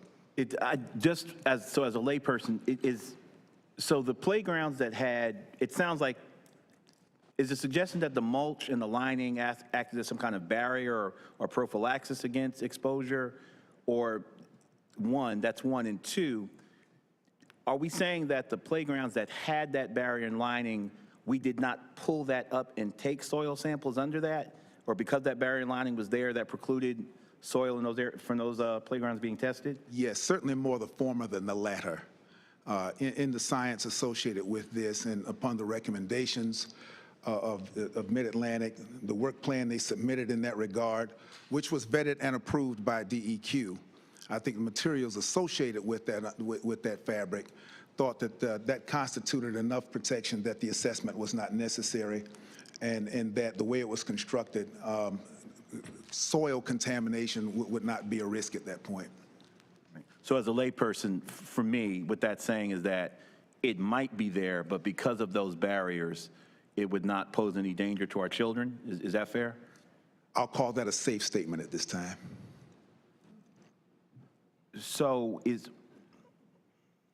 the soil samples that, so the report we got yesterday, the posting that we got yesterday, was that still the case with these parks, that it was of soil that was accessible because there were no, like for example, Northgate, we know about Northgate because the lining wasn't there, it was just mulch and not the lining. Is that correct? Again, the standard for the pursuit of an assessment on the playground was the absence of the liner. Okay. Because of the absence of the liner, the mulch was on top of bare dirt. When the assessor saw bare dirt, they thought it prudent to go ahead and do sampling, notwithstanding what a X-ray assessment might prevail, because it was a playground. So can we be, is that a standard industry? And I know if this is out of your wheelhouse, forgive me, I know you can get to the right people that can answer this. So should we take assurances that that liner and that mulch combined is adequate enough? I mean, is that the industry standard, that as long as this liner and mulch is there, even if this stuff is in the dirt, that our children are safe? As long as you have that there, is that the industry standard? Based on a combination of the guidance, the regulatory oversight, and the DEQ approval of the work plan, we feel comfortable with what was done. Okay. All right, thank you, Madam Mayor. That's it for now. Thank you for your update this afternoon, and we look forward to the testing results. Thank you. I think our internet is back up, and so we will turn back to our police satisfaction survey results.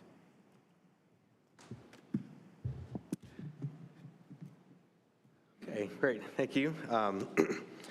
So I had just gone over the change in satisfaction with major categories of police services since the previous survey. We also asked about satisfaction with police department employees. And if you look at the top of this chart, you can see most respondents are satisfied with the courtesy of employees, how easy they were to contact, and the accuracy of the information and assistance that was given. We also compare these results to the previous survey in 2021. In most areas, the results were similar, but there are 3 areas that had a significant increase in satisfaction. The 2 lowest rated areas overall at the bottom of this chart are the availability of information about police programs and services and police efforts to keep residents informed about issues.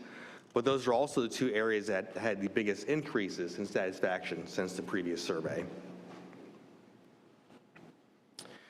We also found that most respondents respect, trust, and have confidence in police officers.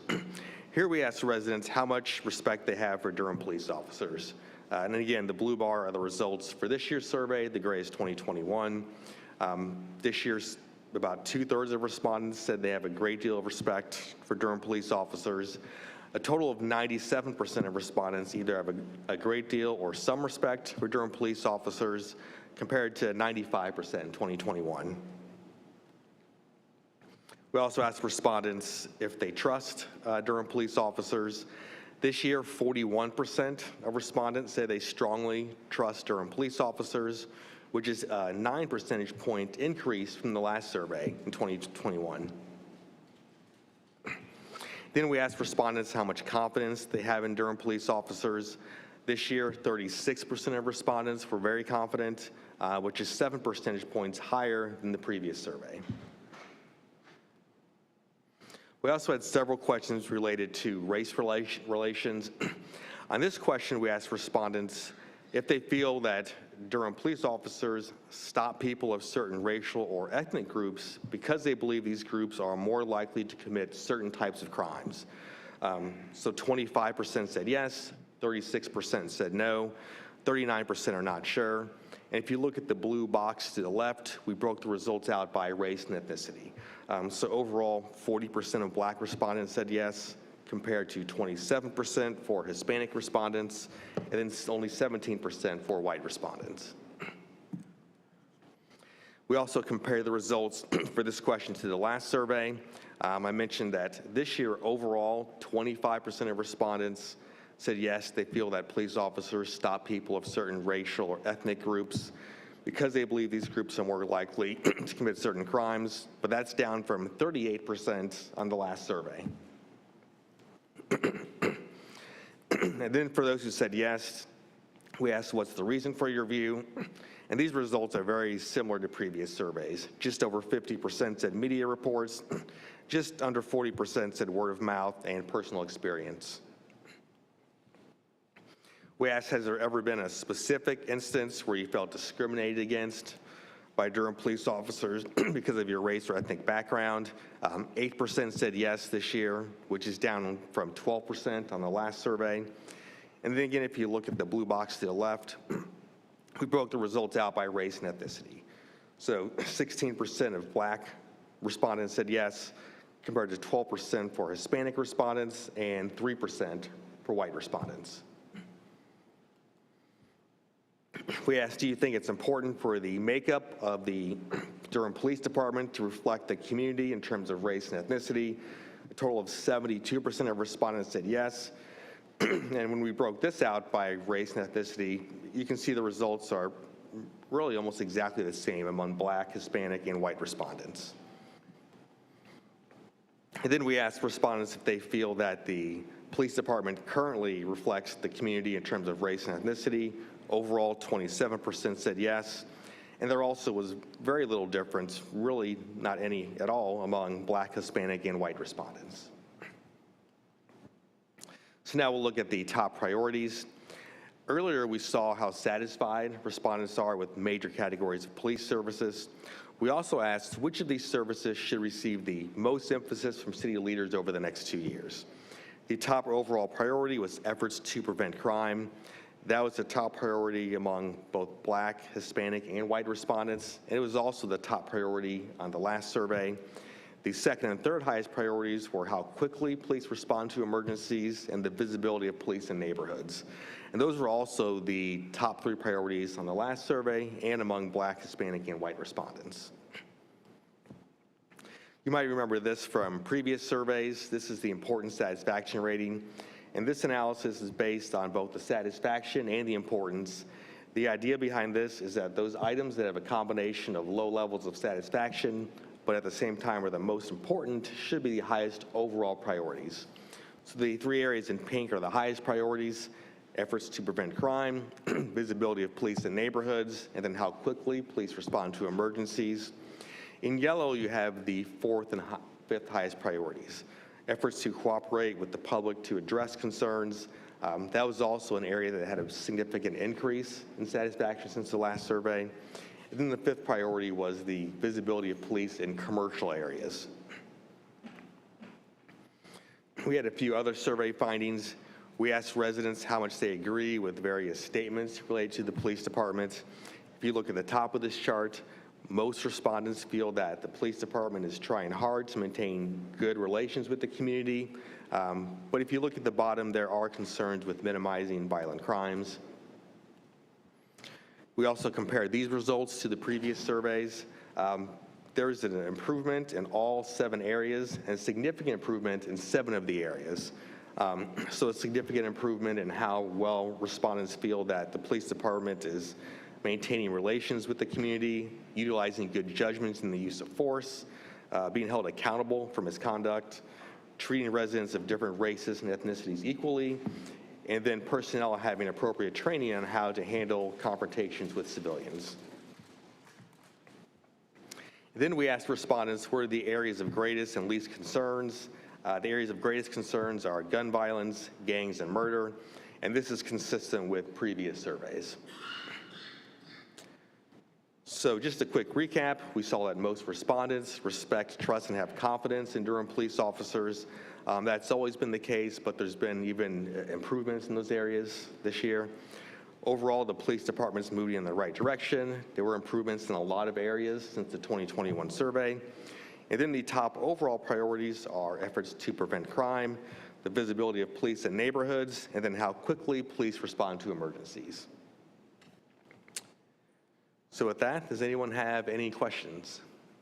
Colleagues, looking to my left. Looking to my right. I will just say I thank you for incorporating the income questions, just to make sure we capture that part, because I think race and class have to be kind of aligned up as well. So appreciate that addition. Thank you. Yeah. Any other comments? All right. Thank you so much. It's amazing to me that, look, the press is gone. They don't want to talk about how good our police department is doing in terms of how our citizens feel about them, but we recognize and we know. And that's in the face of them being a smaller force and no real raises over the last couple of years. Kudos to the Durham Police Department, and thank you for pointing it out objectively. Okay, great. Thanks, everyone. Thank you. All right, so we will now turn to the ARPA, American Rescue Plan Act ARPA update at this time. And that will be followed by our annual update on the progress of Bull City United.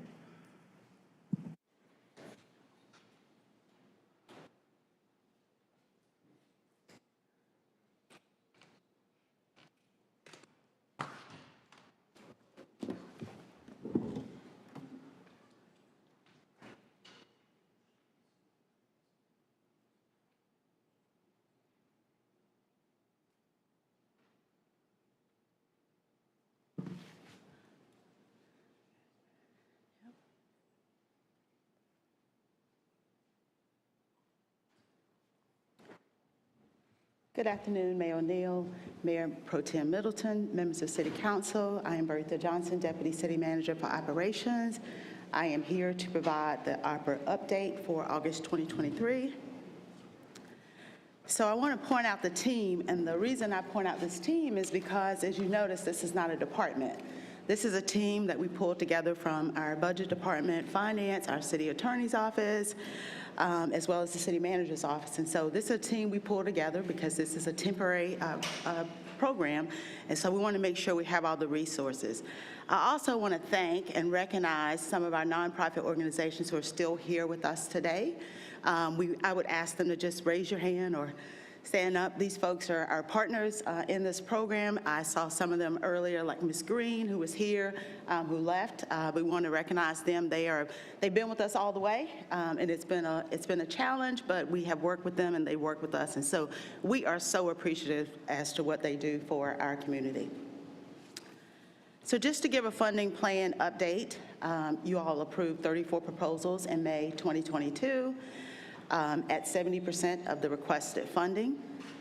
As I mentioned earlier, because of those constraints, many of our organizations had to go back and rescope their work to make it fit within the dollars that were approved. You have approved 23 contracts, and we've executed those contracts. And $1.68 million has been spent towards those contracts. Many of those contracts have come through recently. The organizations, each contract is negotiated, and the payments are part of the contract documents. And so some of those are reimbursements, some of those are some funding up front, some of those are quarterly payments. And so it looks like a small amount, but a large number of the contracts have already been approved. Also, at the February 20th City Council work session, you all approved $20 million for affordable housing projects, and we also received a $10 million match from Durham County for those projects. Additional project updates as part of the budget process, also Plan Act team. You also approved a $91,000 for summer youth opportunities for our Durham youth.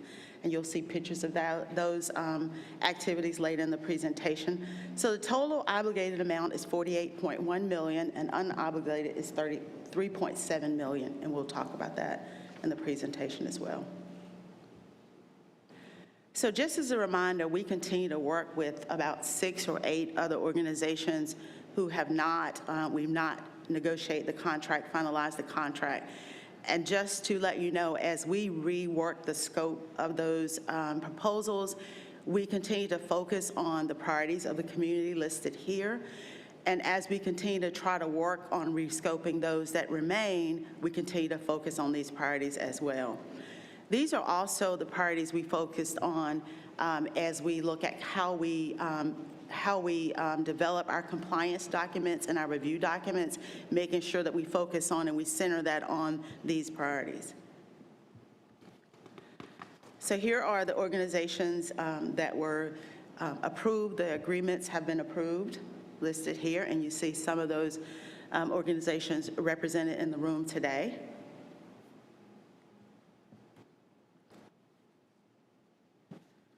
So here is the actual report that we submitted to U.S. Treasury, our last report.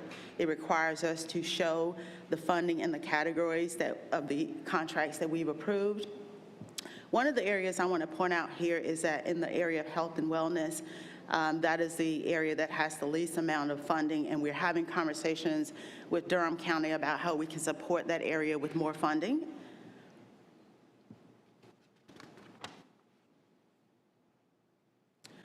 So we just want to share some pictures of some of the projects that are ongoing now that have been approved by you all, as well as the contracts have been negotiated.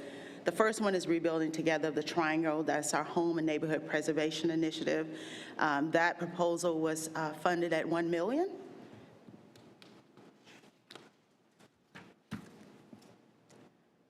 The next project is Book Harvest, City of Books project, and you can see that actual book depository there is one that was actually funded with the funding, and there will be 62 of those throughout the qualified census tract in our targeted neighborhoods. This one is Training for Success. We have obviously Coach D with us here today. That was our Education 360 summer camp for kids 6 to 11 living in the DHA Cornwallis community. And the goal was really focused on how to remove barriers to academic success for our students during the summer. This is a very successful program. We're glad we were able to implement that, right as school was ending this year.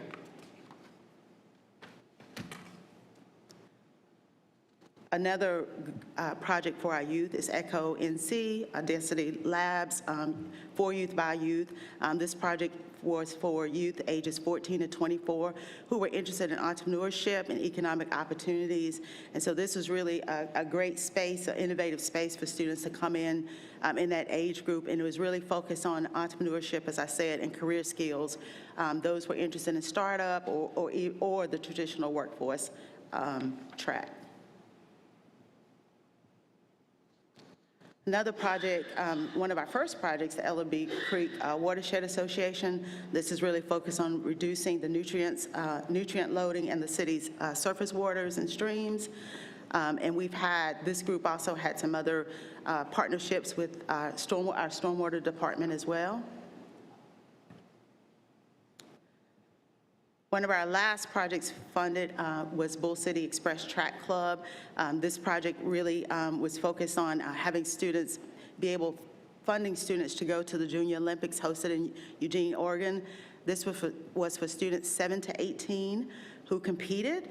They also had an opportunity to visit the college campus and look at opportunities for going to college there.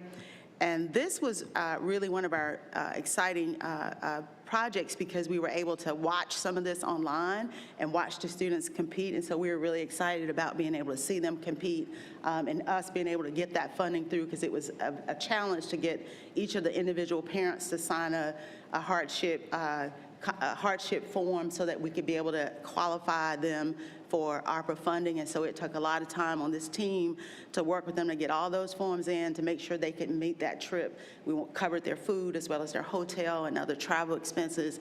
So this is a great opportunity for students to travel out of state and also visit college campus. So Provident 1898 was one of our earlier projects. This was Black Wall Street Hub, and this was really focused around providing space for entrepreneurs to work in and the North Carolina Mutual building. And as a matter of fact, I think this is the only project we've done a site visit on. Victoria and Crystal went up and to the facility and was treated to a presentation, a tour of the building, and they said the work looks beautiful that they've done with the funding that we provided to them. So we're really excited about that project.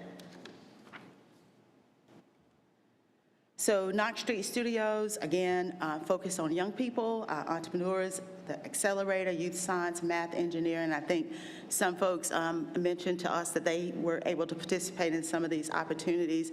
And so we're really grateful for that partnership as well, working with our youth. So we could go on and on. There are a lot of great projects, but we'll stop with that one. We had to make decisions about pulling out some of the pictures so the presentation would not be so long, because we're so proud of the work our partners are doing in the community and will continue to do over the next few years.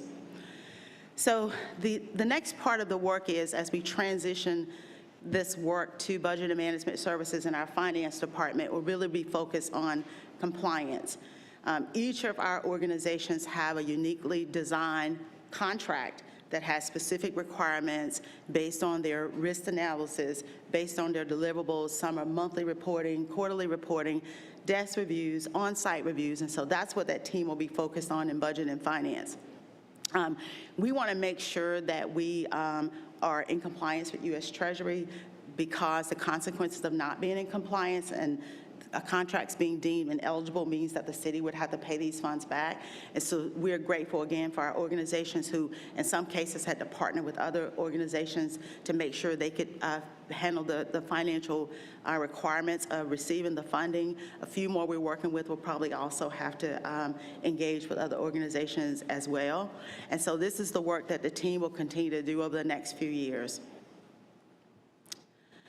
So our team is committed, as we said before, to provide guidance and support to our organizations. The countless hours they've worked on the phone, on Zoom calls, on-site visits, trying to ensure that all of our organizations receive the funding that you all awarded to them. And so some of that, comes with some challenges, but we're continuing to work through that. Some of the other organizations we're working with, the $10 million for the Fayetteville Street Corridor, that's a big project. Also, the affordable housing projects, those are big projects that will require lots of compliance reporting and lots of work from the team to ensure that those large sums of funds are spent based on the eligibility guidelines of the U.S. Treasury. So our partnerships with Durham County, you've heard me talk about the 10 million, the arts and culture, 1 million.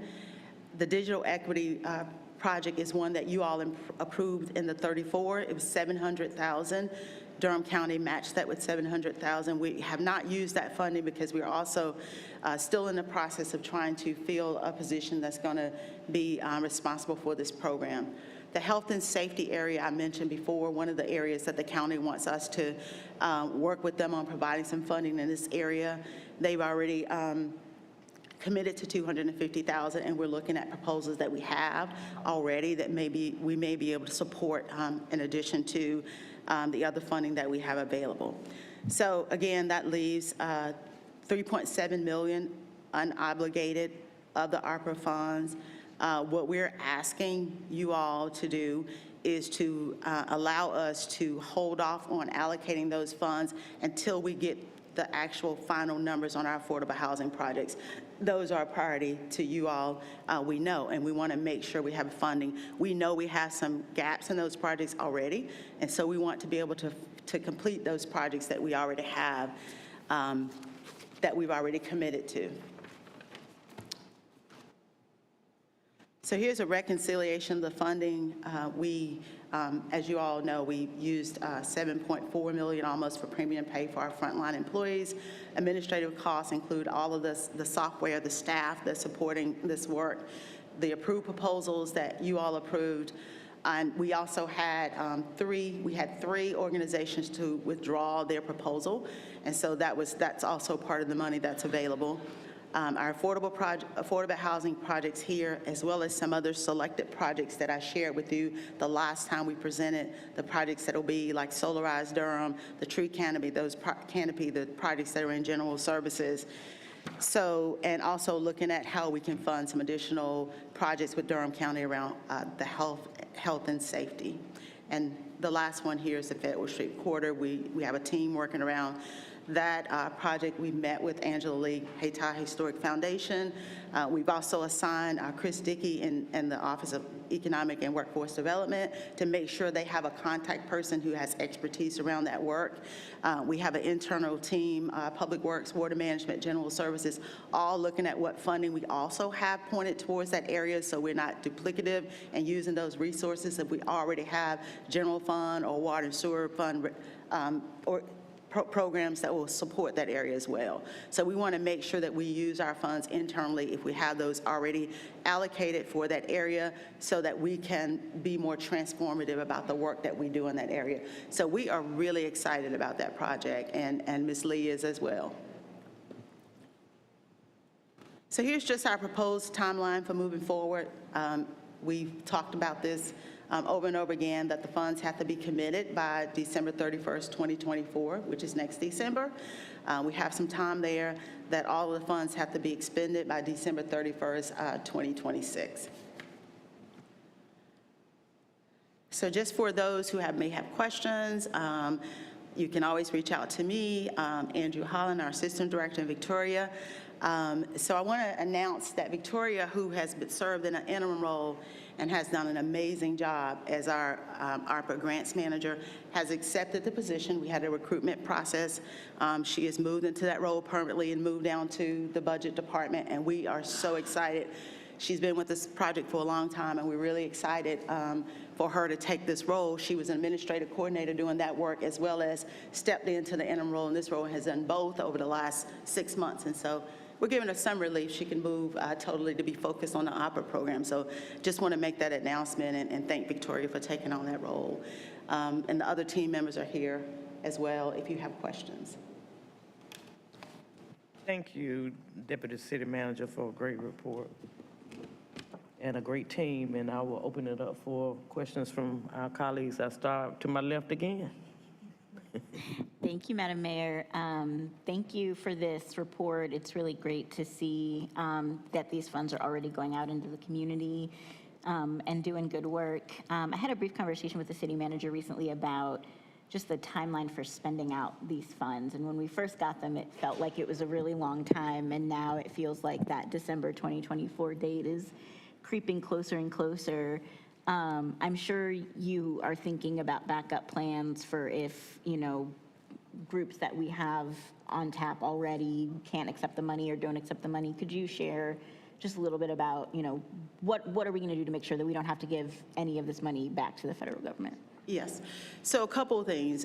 One, we have rescoped some of these based on challenges that the organizations were facing in terms of getting to a scope that they could spend the money by the timeline.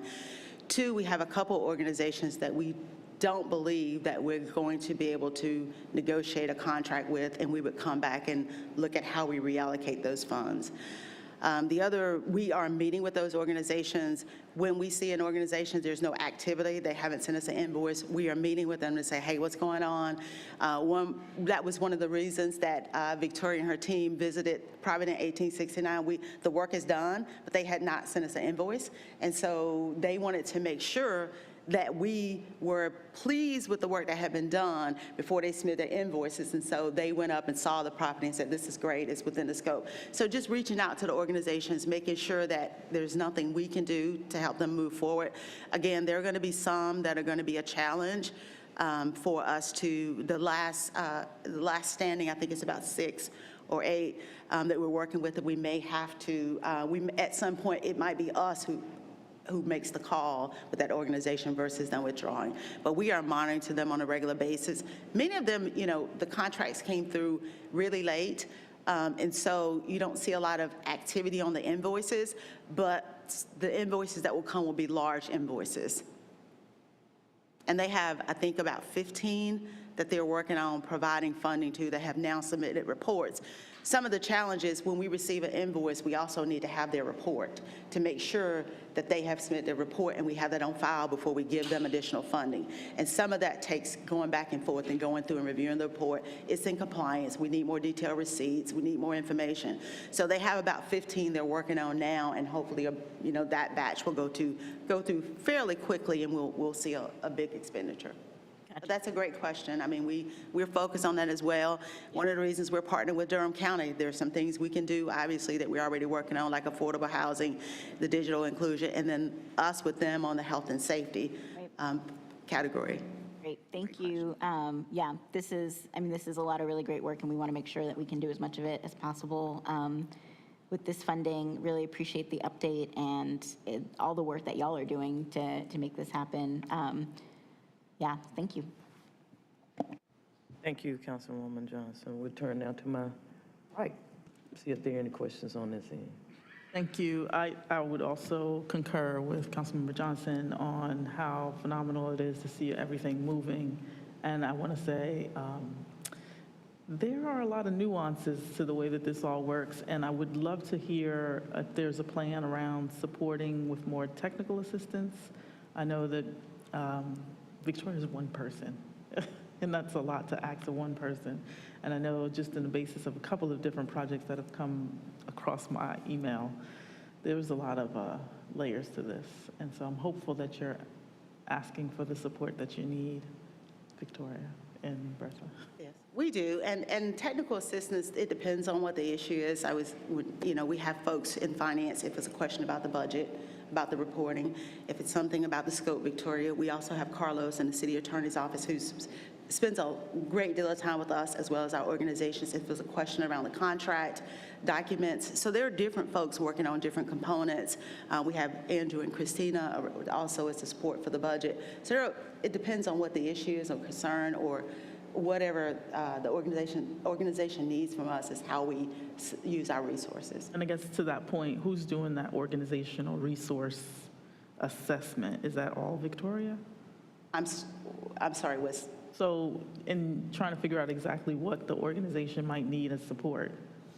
So we have American Rescue Plan Act email address, and all of our correspondence with our organizations come to that address, which goes to all of us.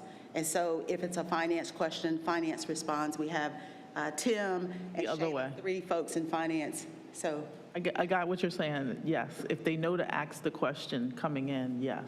But if they don't know to ask the question or have a resource to set up conflict of whatever it was statement for their organization, that's mandatory. Like, is there a resource for the organizations externally? So first of all of our organizations, when we start working with this, and I'm not sure if this answers your question, we meet with them as a team and we go over all the documents that are required. And we make sure they understand the documents. If they have questions, we say, contact us when you start going through the documents, and we'll reach back out to you. If it's something we can help with, we help with. We've helped get their federal numbers, as well as filling out their budget documents, as well as helping with their risk assessment, like all of their documents. So we go through those documents with them as part of the initial meeting, and then they follow up with us if they have questions about those documents. Any other questions they have, they reach out, they send it to the ARPA email address, because we tell them in there, send it to this email address so that everyone will get the email, so we will make sure we get the right resource to you. Okay.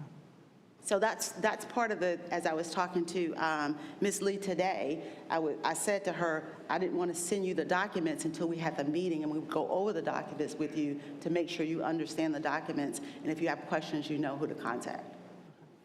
And most of it has been around the risk assessment, as well as some of the policies that they're required to have, and sometimes it's 2 or 3 in-person meetings for us to them bring us a bunch of documents and say, help me look through these and tell me what you need to complete this form.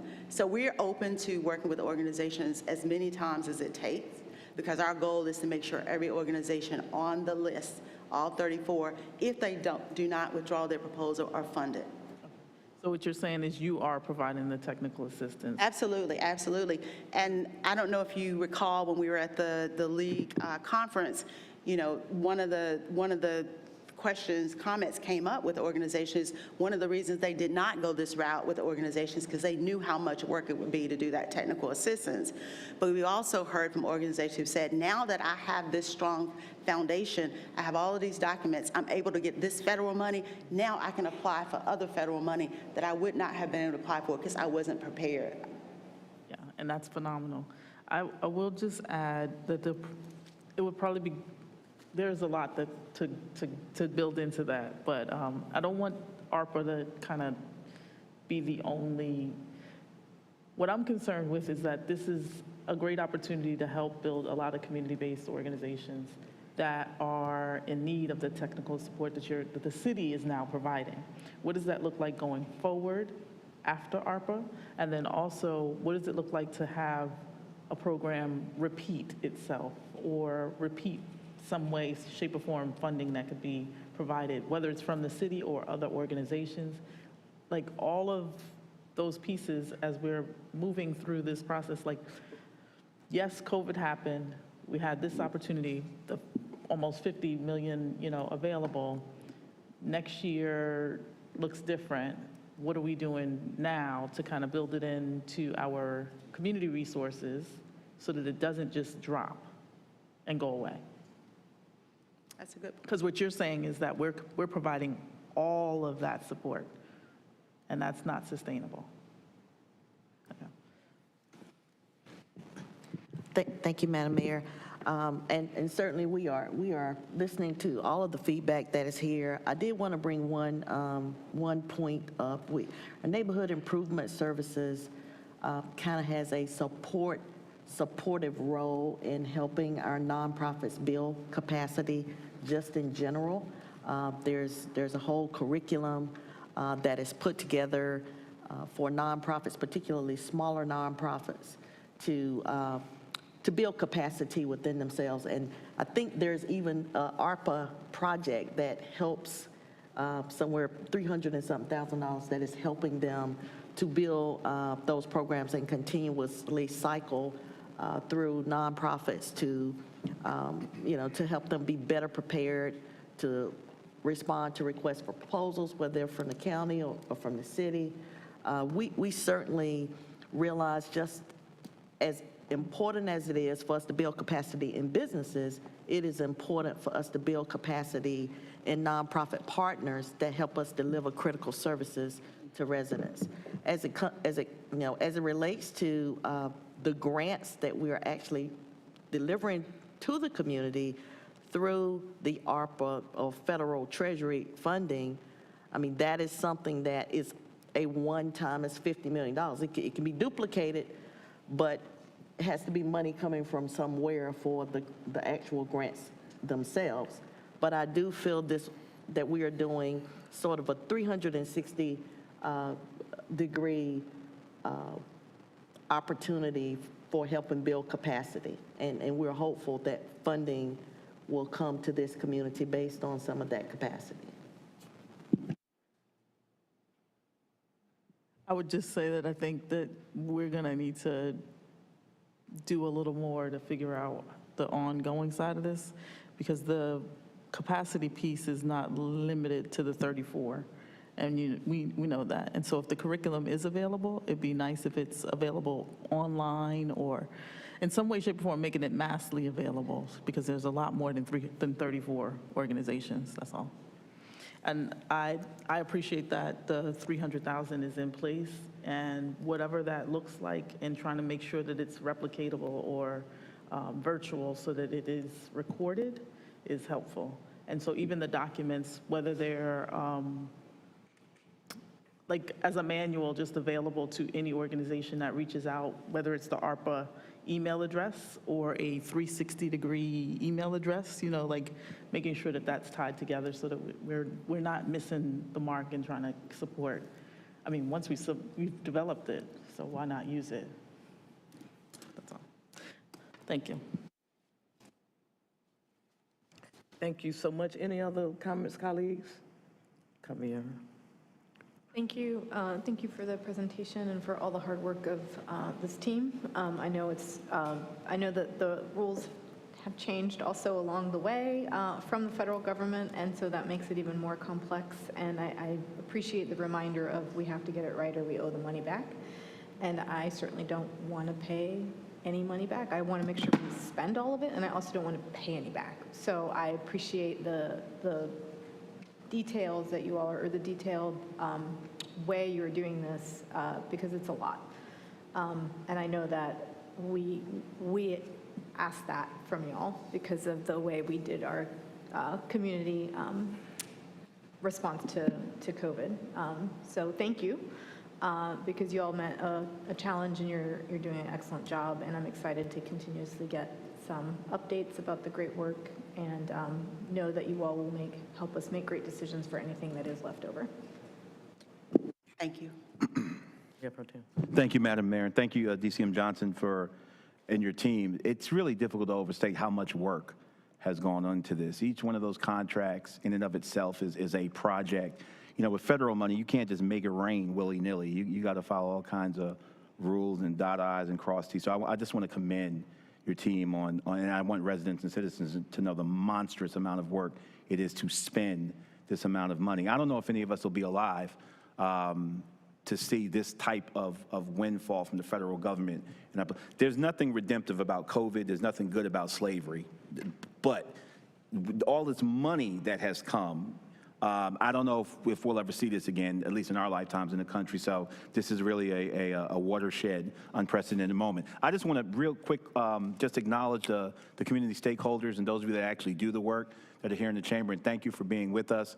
You are the tip of the spear. You are the folk who do the work and don't often get the headlines or your names called, but I call you headline stoppers. We see a lot of headlines about things that are bad that happen in our community, but there are people working every day that prevent headlines. There are headlines we will never hear about because of the type of work that you folk do. So I want to congratulate you. I hope that this money puts you in a position to increase your visibility, to not only increase your capacity, but to draw success, that it will make you so visible that, as Councilmember Freeman said, the opportunity to make sure your work is sustained and increased because of your success with this money. It'll put you in a better position to draw those funds, whether it's municipal or philanthropic or otherwise. So that's my hope. Finally, I want to say also to you, DCM Johnson, to your team, that I want to be available, particularly on this $10 million for the Fayetteville Street corridor. What a historic opportunity is before us to turn that corridor, alas, into what it should be, a destination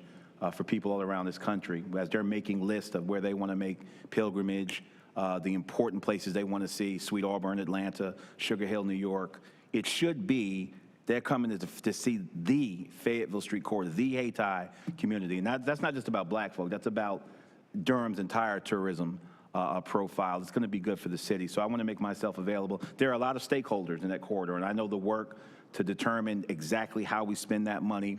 And $10 million is just a drop in the bucket for what they've taken from us and historically what's happened in that community. But finally, there's real money on the table from an American municipality to address that historic disinvestment. And I hope we'll take just a few seconds to feel the weight of it and then get off of that and get to work and roll up our sleeves to actually do the work. So I want to make myself available, particularly when it comes to engaging stakeholders in that, the many diverse stakeholders along that corridor and spending this $10 million.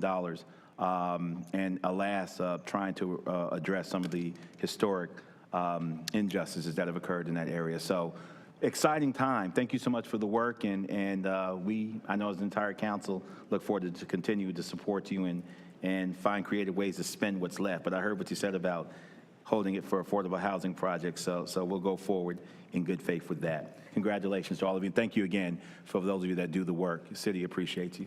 Thank you, Madam Mayor. Thank you. Thank you all so much. We appreciate it. We now turn to our last presentation for the afternoon, which is item 19, the annual update on the progress of Bull City United.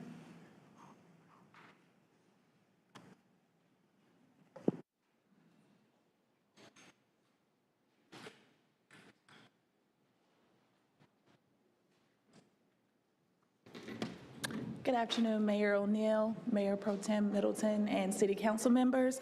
My name is Crystal Harris. I'm the Director for Durham County's Community Intervention and Support Services Department.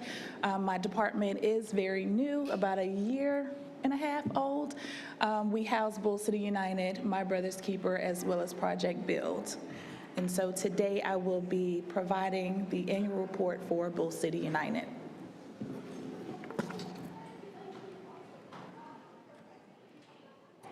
Just as a brief overview, Bull City United was implemented in November. Yeah, thanks. Sorry, we couldn't hear you. No problem. Bull City United was implemented in November of 2016.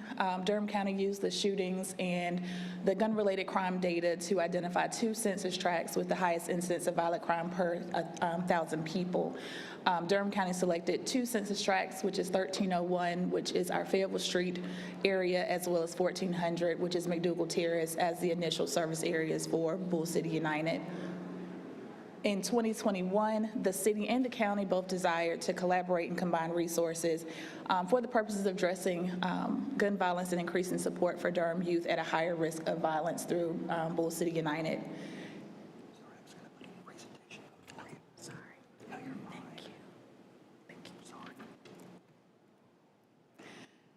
So based off of the interlocal agreement between the city and the county, you will see that our original census tracts, as I stated, were the Fayetteville Street area as well as McDougal Terrace. The original staffing at that time was 7 staff. There was 1 program manager, 3 violence interrupters, and 3 outreach workers. Upon the interlocal agreement, it expanded us into a total of 6 census tracts. It added our 1100, which is Main Street area, 1304, which is our Cornwallis apartment complex, 1709, which is the Oxford Manor apartment complex, and then 2300, which is the South Side area. That also expanded our staffing. It gave us 18 new positions, 1 supervisor, 5 outreach workers, and 12 violence interrupters. This is our actual departmental organizational chart. As I stated, our department is new, so I am currently the only administrator in the department. I do have an administrative officer who handles all of our budget information, our finance. We do have a couple of vacant positions that I'm still trying to build out the department, which are a community support manager who will act as our liaison for the city with our 2 interlocal agreements that we have, as well as serving as our gain reduction coordinator who will be taking over the gain reduction steering committee that used to live in the juvenile services department, which is the old CJRC. We are also working to hire a data analyst. That person will help us with our data and our forward-facing dashboard that we are actually creating with our internal IS&T department. The purpose of the dashboard is so that our community can actually see the work that we're doing in real time. So we will use the data from Cure Violence Global, which is the model that Bull City United uses. We insert all of our data into their database, and they will provide that to us, and we will upload that on a monthly basis for everyone to be able to see all of the mediations that's occurring, all of the referrals that we're making for different resources to our participants, as well as our caseload count. We will eventually be able to include our project bill numbers, as well as some of the work that My Brother's Keeper will be doing, which we just relaunched last month at our relaunching breakfast. So if you look over at Bull City United section of the org chart, we do currently have one program manager, Mr. David Johnson, who was here earlier, but he had to leave to go handle our staffing that we have every day with our team. We currently have his side of the house has 12 staff members, 4 outreach workers, and 8 violence interrupters. We do have a vacant program manager position, and that area has 4 outreach workers and 7 violence interrupters. As of this slideshow, we have hired 4 new contract workers. We hired 2 outreach workers and 2 violence interrupters. So right now we only have 4 vacancies within Bull City United. So we are still trying to fill the vacancies of the expansion that we had, because of course that was a 3-time, it tripled the amount of employees that we had originally. So we're still in the process of filling those vacancies. We did have some staff at one point, but we did have some transition happen a couple of months ago. So we're just bringing on new staff. Our staffing pattern for that, we bring them on as contract workers for 6 months. That's to kind of train them, give them an opportunity to determine if this is the work that they really want to do. It's most of the time when you bring people on, you're trying to see if they're a good fit, but we want to be a good fit for them as well. So we give them the opportunity to actually see the work, do the work, and then make sure that they're comfortable with the work that's happening in the community, and then we post the position for competitive recruitment, and more than likely, they are the ones that we hire to fill those positions. So this is just a brief overview of the model that we use, which is a Cure Violence Global model. For Bull City United, we are here to detect and interrupt basically any potential violent conflicts. We try to prevent retaliations as much as possible by utilizing the mediation process. We identify and treat some of the higher risk individuals in the community, as well as mobilize, and we're trying to change the community norms because we know that gun violence is a public health concern, and so we actually respond to every shooting that happens in our census tracts and target areas.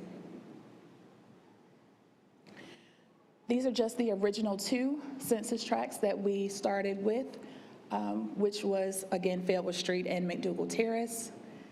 And these are the expanded census tracts since the City of Durham investments. And this just kind of shows you as a whole where the census tracts are located. As you can see, we do only have one area that's in the northern part of the county, and then most of them are within the downtown area, Southside Durham, as well as McDougal Terrace and Cornwallis. Based on the information that you have before you as far as our person shot, for the fiscal year 22-23, we did have a total of 37 shootings in our combined target areas. Cornwallis had the most with 9 shootings, which we saw a spike in Q1 and Q4. Q1, of course, starts with the latter part of the summer. And then Q4 is kind of at the end of the school year. And what we're seeing is that we're having more younger individuals who are the shooters, as well as who are some of our victims of shooting. We also looked at McDougal Terrace and Main Street area. They had 8 and 7 shootings, respectively. Based on the shootings for this year, Southside only had 2 shootings. And we'll take a look at actually what the homicides look like as well. But this is just a chart to show you by quarter what those persons shot look like. And as I stated, Cornwallis did have the most shootings for last fiscal year. For our homicides, we did have 8 homicides total for the year. The south side of Durham, our target area, had no homicides in the last fiscal year. In the previous fiscal year, 21-22, they only had 1 homicide. So that area is continuing to be a space that we are very proud of the work that's being done. We do recognize that Cornwallis had the majority of the homicides, which is 3.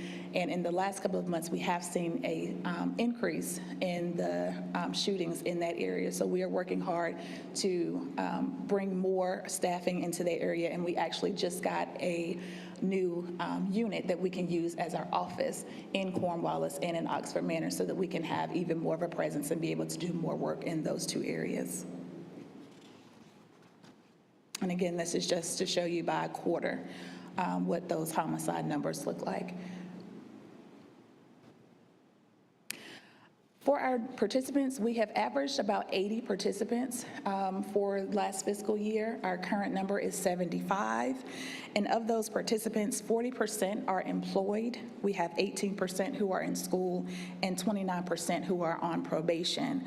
For last fiscal year, we did not have any participants who were incarcerated or arrested.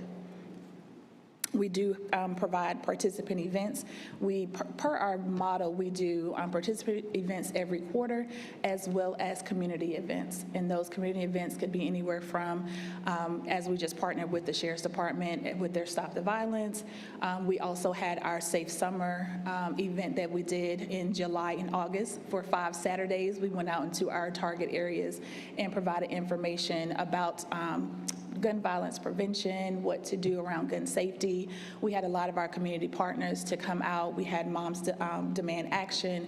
We had Hayti Reborn Justice Movement, as well as some of our Durham Parks and Rec to come out as vendors as a part of resources for those events as well. For our mediations, we did do over 2,700, we did 2,789 mediations in the last year. And mediations basically equate to potential shootings that could have happened. These mediations help them not to happen or not to occur, as well as any potential retaliations or conflicts. Mediations can be as simple as we're talking with someone who is saying, I want to go out and do this to someone because I'm angry, I'm mad, I want to shoot somebody.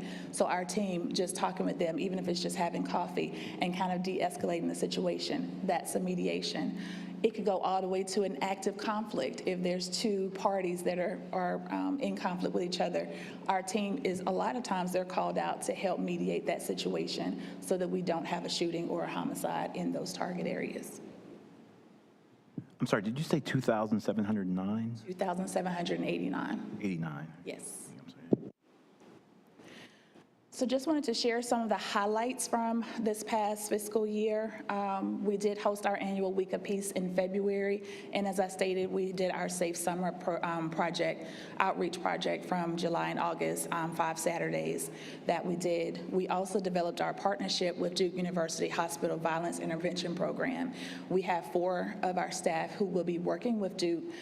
This is a very new program for Duke. I think it started last September, and basically they will be calling on us if it's any of our participants that may come in through the ED, or if it's anyone that has come in either through a gunshot or any type of violent crime injury. They can reach out to our team to help with the process of getting them access to, if they're saying, hey, I want to change my life, I want to not be in this lifestyle anymore. They can call on our team, we can come out, we can help provide case management, and they can become a part of our program as well. So our team was just, we went through the Javi training 2 weeks ago, and we will be attending the Javi conference in Chicago just so we can build upon that partnership. We did acquire 2 new units from Durham Housing Authority so that we can have offices within the Cornwallis area as well as Oxford Manor. And so we are working on getting those upfitted so that our staff can move in and actually have a place to bring people to do resumes, work on applying for jobs, just to come in and have some different programming that will happen in those areas. We also received $250,000 for a research project that we received from former Congressman David Price's office. With those funds, we were able to have a 2-day conference this week on Tuesday. Our pre-conference was our staff development day for the department, where we provided trauma-informed care training, self-care training. We had someone that came to talk about speed of trust with Stephen Covey, as well as branding with the team. We find that we have to continue to provide professional development for our staff. They're frontline, they're out there, boots on the ground. So although they're out there working in the community, it's still, we have to make sure they're equipped with the knowledge that's needed to be able to mediate these situations so that everyone can make it back home safely.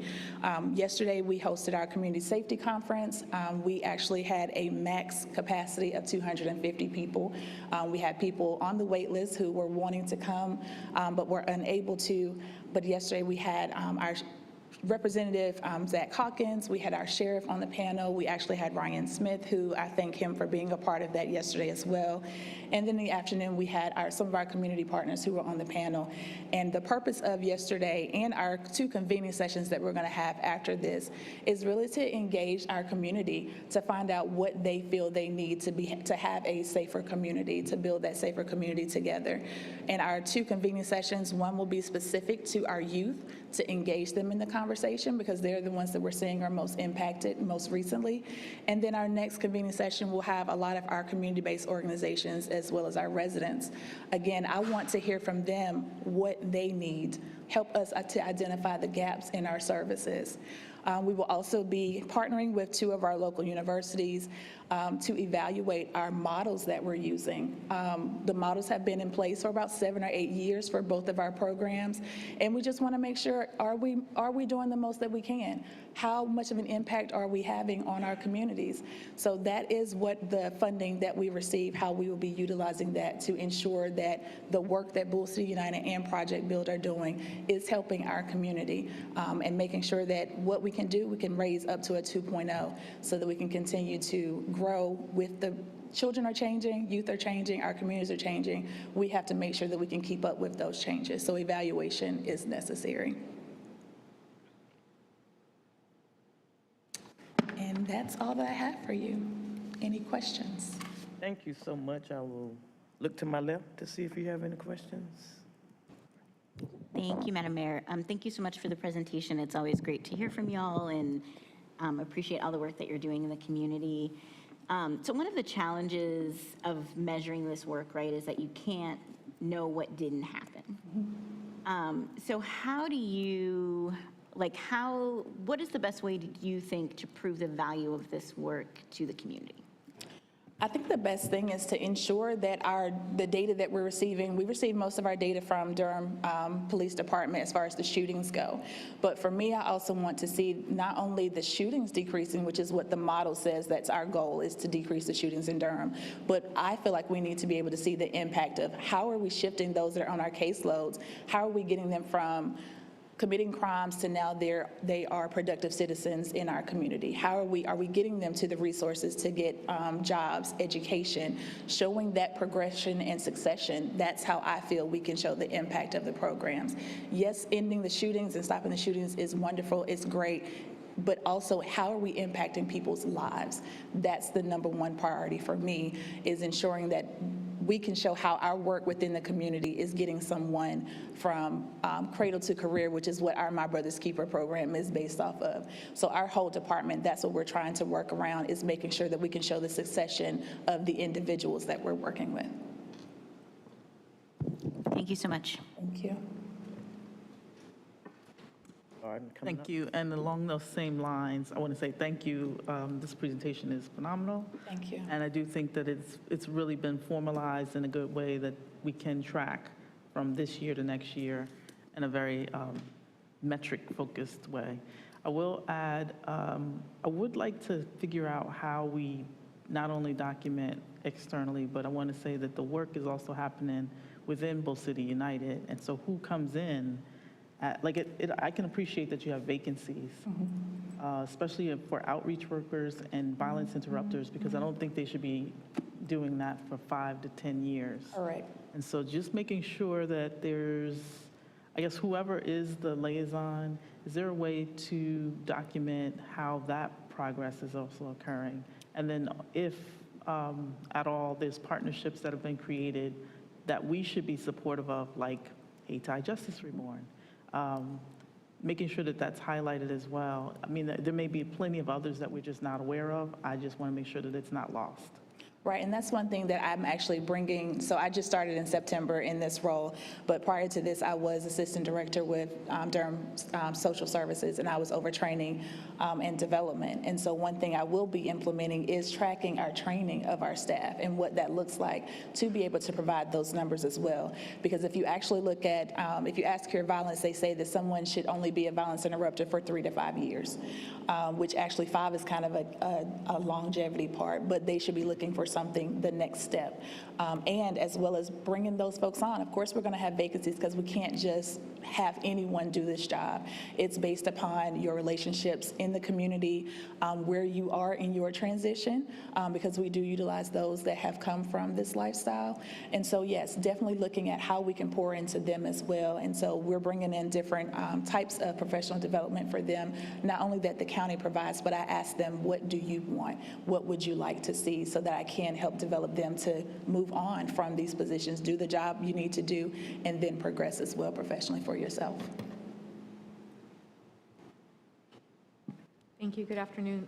Thank you for this presentation. Real quick, with the slide where it's like develop partnerships with Duke University Hospital Violence Intervention Program, is that part of prescriptions for repair? It is not a part of prescriptions for repair. It's a separate program that Duke actually has on their own with their emergency department, and they've expanded outside of emergency department to the hospital as a whole. So it's separate from prescriptions for repair. Thank you for that.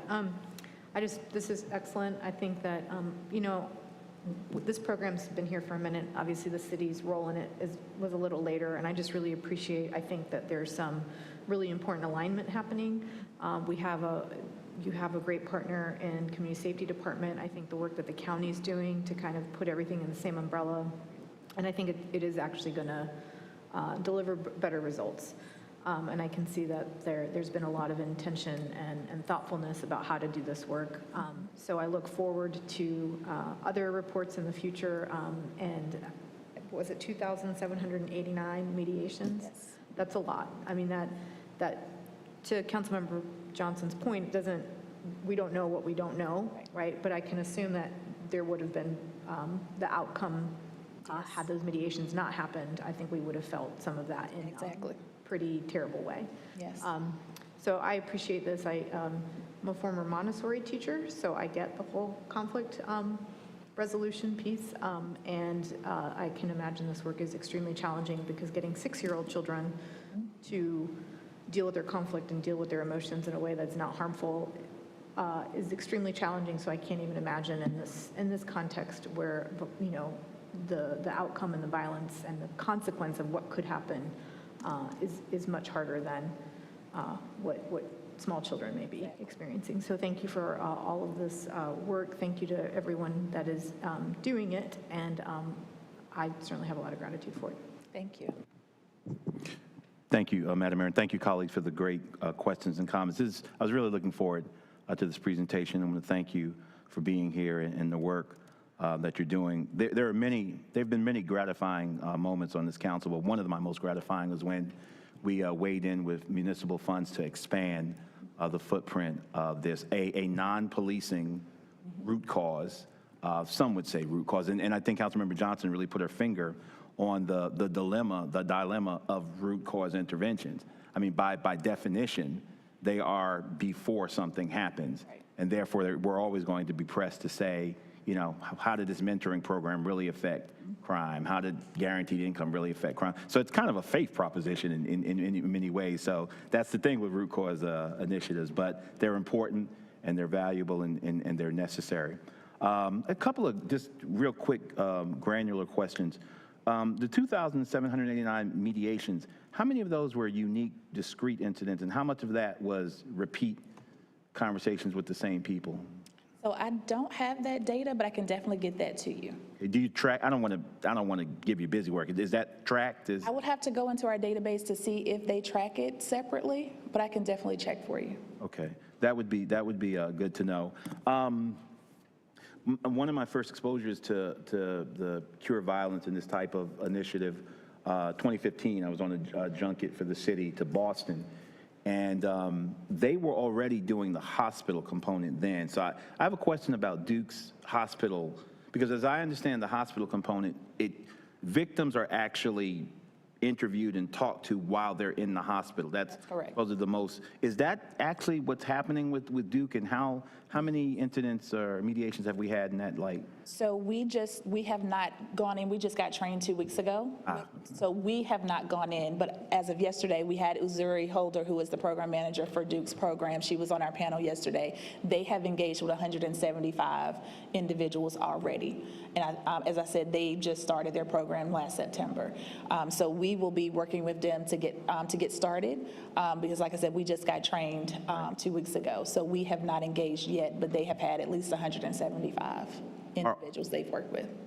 Are all of your interrupters going to get the training on how to go in the or is No, it we could only identify 4, right. Because of course we're going into the hospital, there's specific training. So we have 3 violence interrupters and 1 outreach worker and then a supervisor. Right.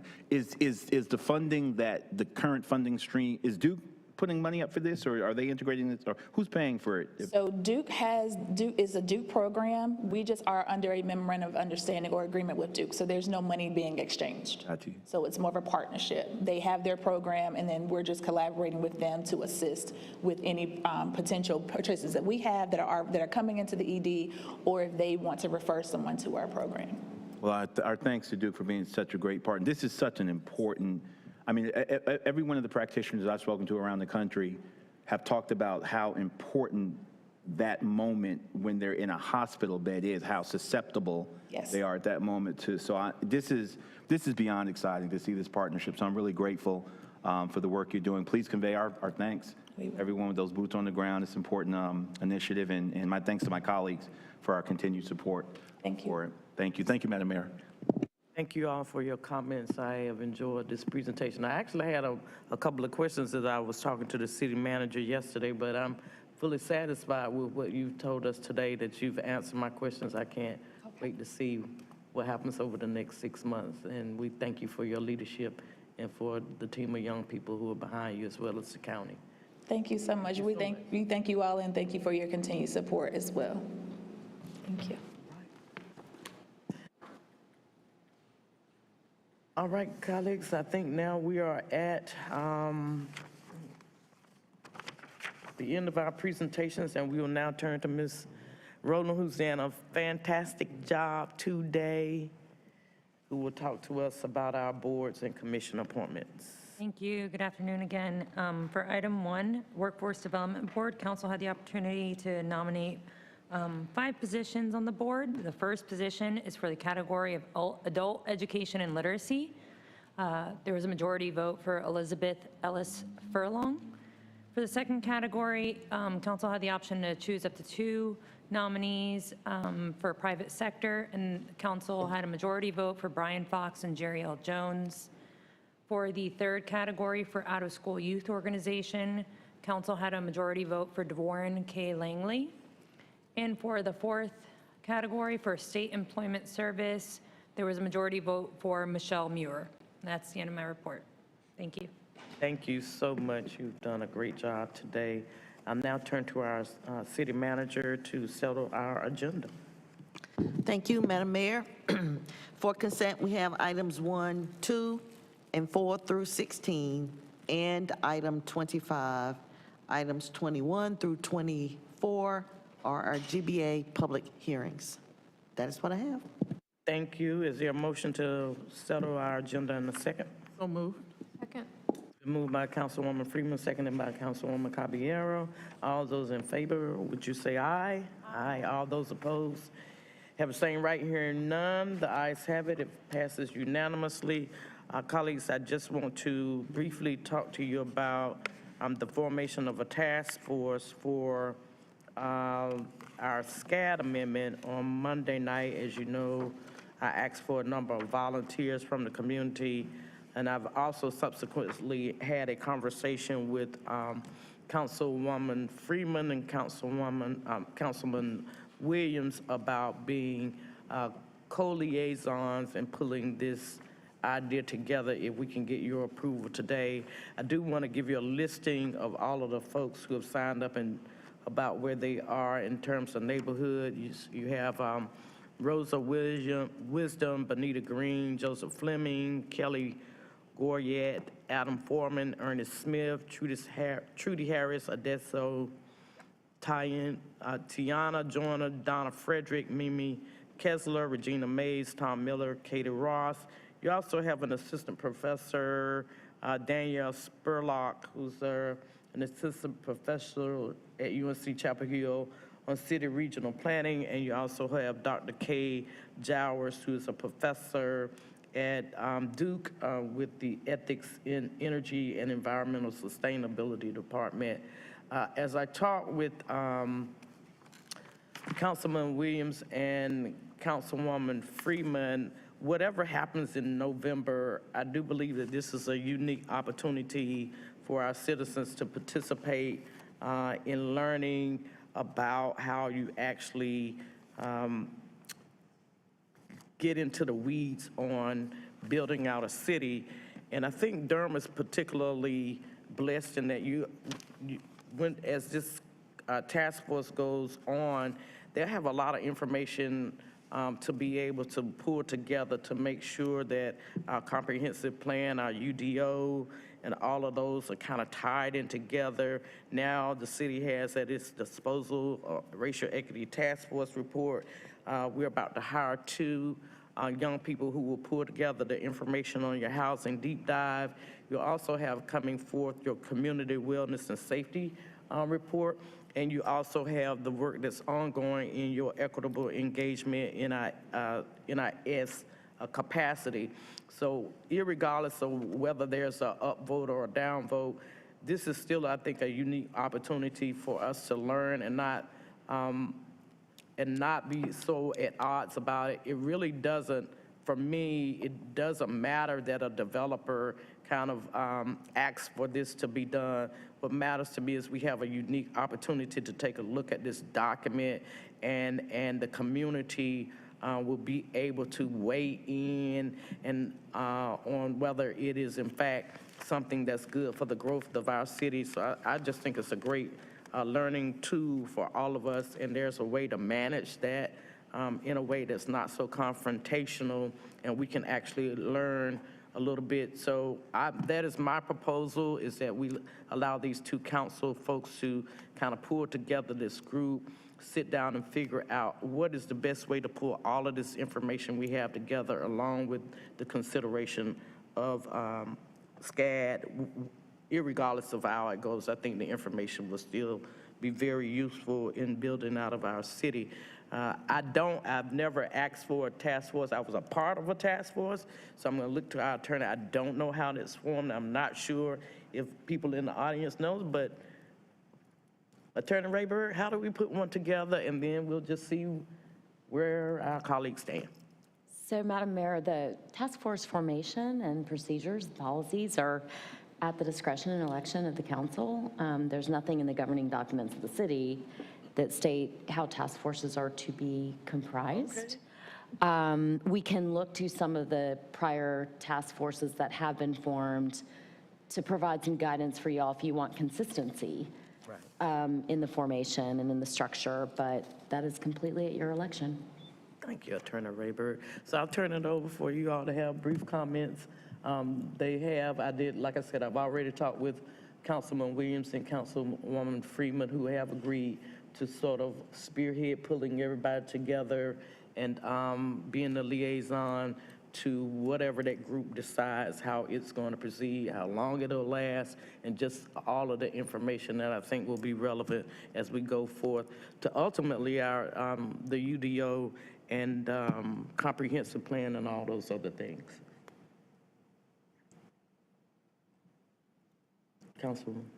Yeah, I just have a question. The task force is just for SCAD, right? It's not for... Well, it's just for SCAD, but unless you all decide to do something different. But you know, we have the UDO meeting. We're going to have the meeting with the county on the 31st.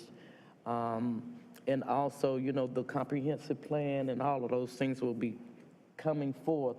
So I just think that with the amount of interest we have, that these folk who have initially said that they want a part be convened by these two leaders, along with those the proponents, pull them together and figure out the best way forth in the whole scheme of things. So they may come back and tell us, we want to look at more than just SCAD or just SCAD. So I am just trying to put a framework where we can harness that energy in a way that's productive, and we can figure out how to move forth with all of these different pieces that we have going on. Because in my mind, you have you have the SCAD, but you also have the comprehensive plan, and you also have the UDO, which a lot of people kind of group together, and in my mind, they're kind of separate. But I don't know that the general public understands that. And so I just think that if we can pull those folks together, they can give us a better direction how to proceed as we consider SCAD as a part of it. So they may want to do that part, or they may want to be broad. Thank you. I mean, my understanding with the comp plan is that we will take it up as a public hearing on the 31st, and then it gets passed, both boards pass it, and so I think the engagement around the comp plan is already complete. And then my understanding with the UDO is that the consultant has been hired and the engagement plan hasn't actually been created yet. So I would not want to confuse or, you know, insert into a process that's already been laid out. I think it's fine. The task force wants to handle SCAD because that's what was laid out on Monday night. If there's the will of the council to move forward, then I think that the folks who want to weigh in on the UDO, I would want an actual process laid out with what is their expertise. Did they apply? I would want an application. I would want a resume. I would want a lot more than what the process was on Monday night. I'm comfortable with what happened with SCAD if that is where it's contained, but not beyond that. Thank you. Thank you, Madam Mayor. I don't really understand what the task force is what the task is of the force. So some of the folk that are on there have been very active in our public square and have already staked out a position. Quite honestly, some of the names I heard are folk who have spread some things that are demonstrably not true about this document. So I guess is their job who are they reporting to ultimately? Are they going to report to the council, or are they just going to be regular participants in a public hearing? Because you know our decisions about zoning and land use are statutorily prescribed, and we've got a pretty well-established process of how we approach that. And there's even rules governing how we do public hearings. This kind of superstructure or additional step in that, I'm wondering what's the task? What is the actual task, and who's going to be the consumer of their work product? Are they presenting something to us, or is it just folk? And some of those folk have already staked out positions, so they're not going to be learning anything new. They've already identified where they stand in this. So I guess I'm not against the task force. I don't really understand what the charge is to the task force, and what I'm supposed to be looking for as a decision maker from them to aid me in my ultimate vote. So maybe some understanding on that would help me, but I have no shame in admitting I really don't understand what it's for and what they're supposed to be doing. Basically, it is very similar to the task force that I chaired as a racial equity task force. Everybody has an idea of what it is until you get down to the meat of the matter. And then you come up with a group who defines that, and then come up with some recommendations around there. So it's not a real hard job. What we have here right now in this arena, in my mind, is that you have a number of community players on both sides who have staked out a position. But you also have a general public who is not understanding that very technical document. And there is a way to be able to get to some of those technicalities and explain that to a general public who's going to be affected by the decisions that this body makes. I am all for inclusivity in trying to make sure that our public understands the decisions that we're going to make and that they're given the opportunity to participate in that, whether we agree with them or not. And whatever side you fall on, the purpose of the task force is, one, to try to simplify that document so that people can understand it. And yeah, there are people in this who have been in this space who say they understand it. I'm not sure that everybody does.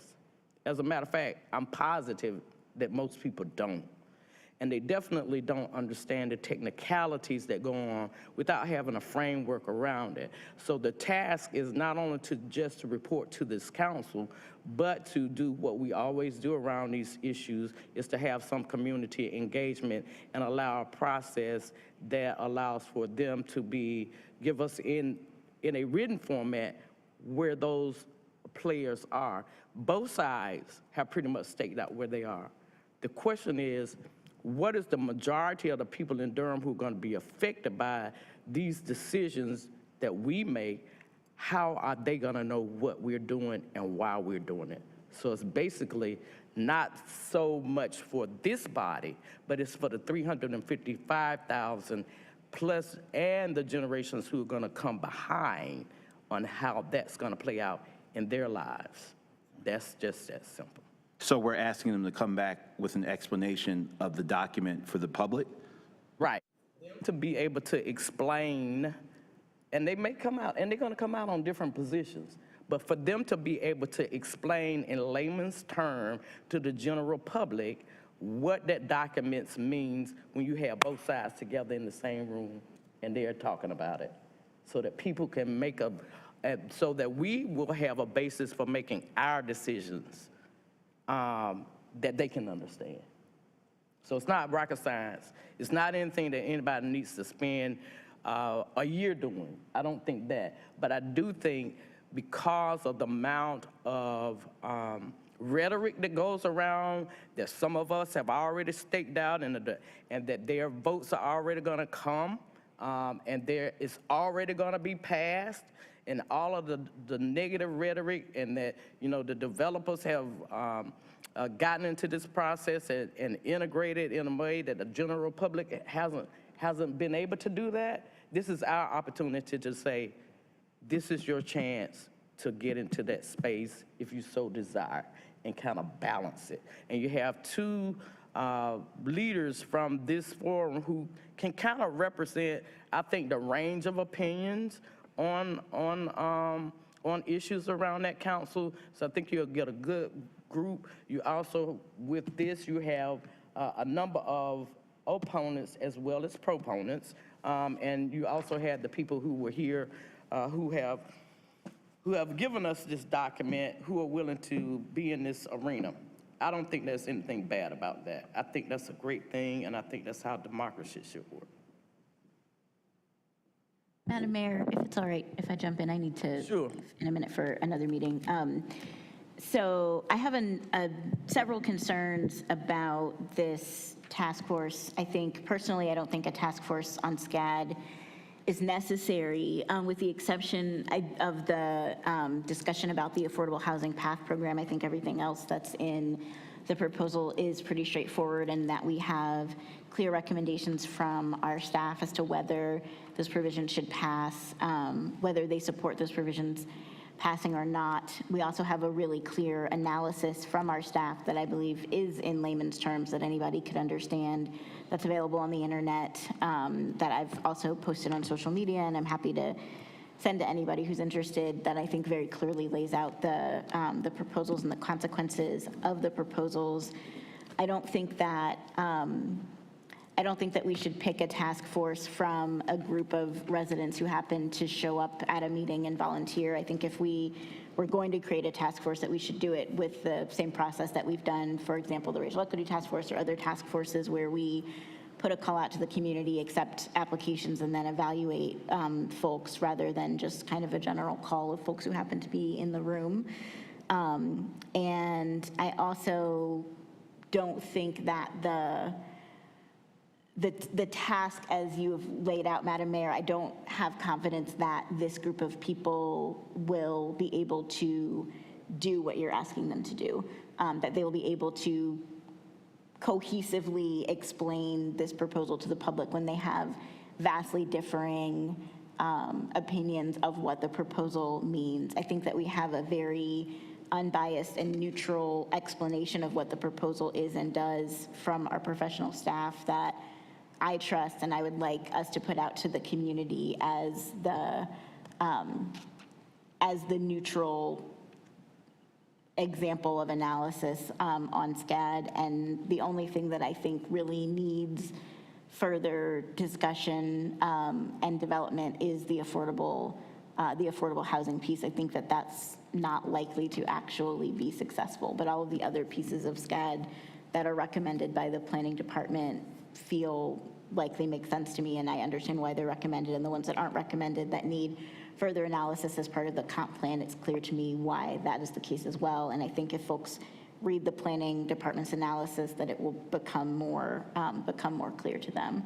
So I don't think a task force is necessary, and I also don't think that the current formation of the task force that we did on Monday night would accomplish even the goals that we might have for one if we thought that it was required. Thanks. And I'm going to head out. I appreciate it.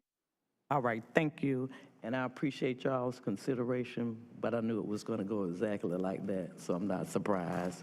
So we will forego the formation of the task force. Durham, you see it for yourself. All right, and at that, we will adjourn our meeting at 4:03 on 8/24. You've changed your mind since Monday night, so that leaves, Javi has not. So that leaves them. That's a majority. I mean, you know, we can take a vote. There's a no vote. I said No vote. Yeah, I said that I didn't feel comfortable with the task force as far as a UDO or the comprehensive plan, which is what your initial intent was. That's why I said that, but. All right, let's take a vote. I know we have a no over here. What do we have? Yeah, we have quorum. I'm fine with the task force. Thumbs up. Thumbs down. Okay, so is that a 4 no vote? We got 4 votes? All right, Deidreana and Leo, you all are on. I'll get you, what I had planned to do was give you all this list. We will send them a letter to these folk, as well as get the cards from the clerk's office to incorporate those folks to let them know that they'll be hearing from you also. All right. 444, 824, Wood City Strong.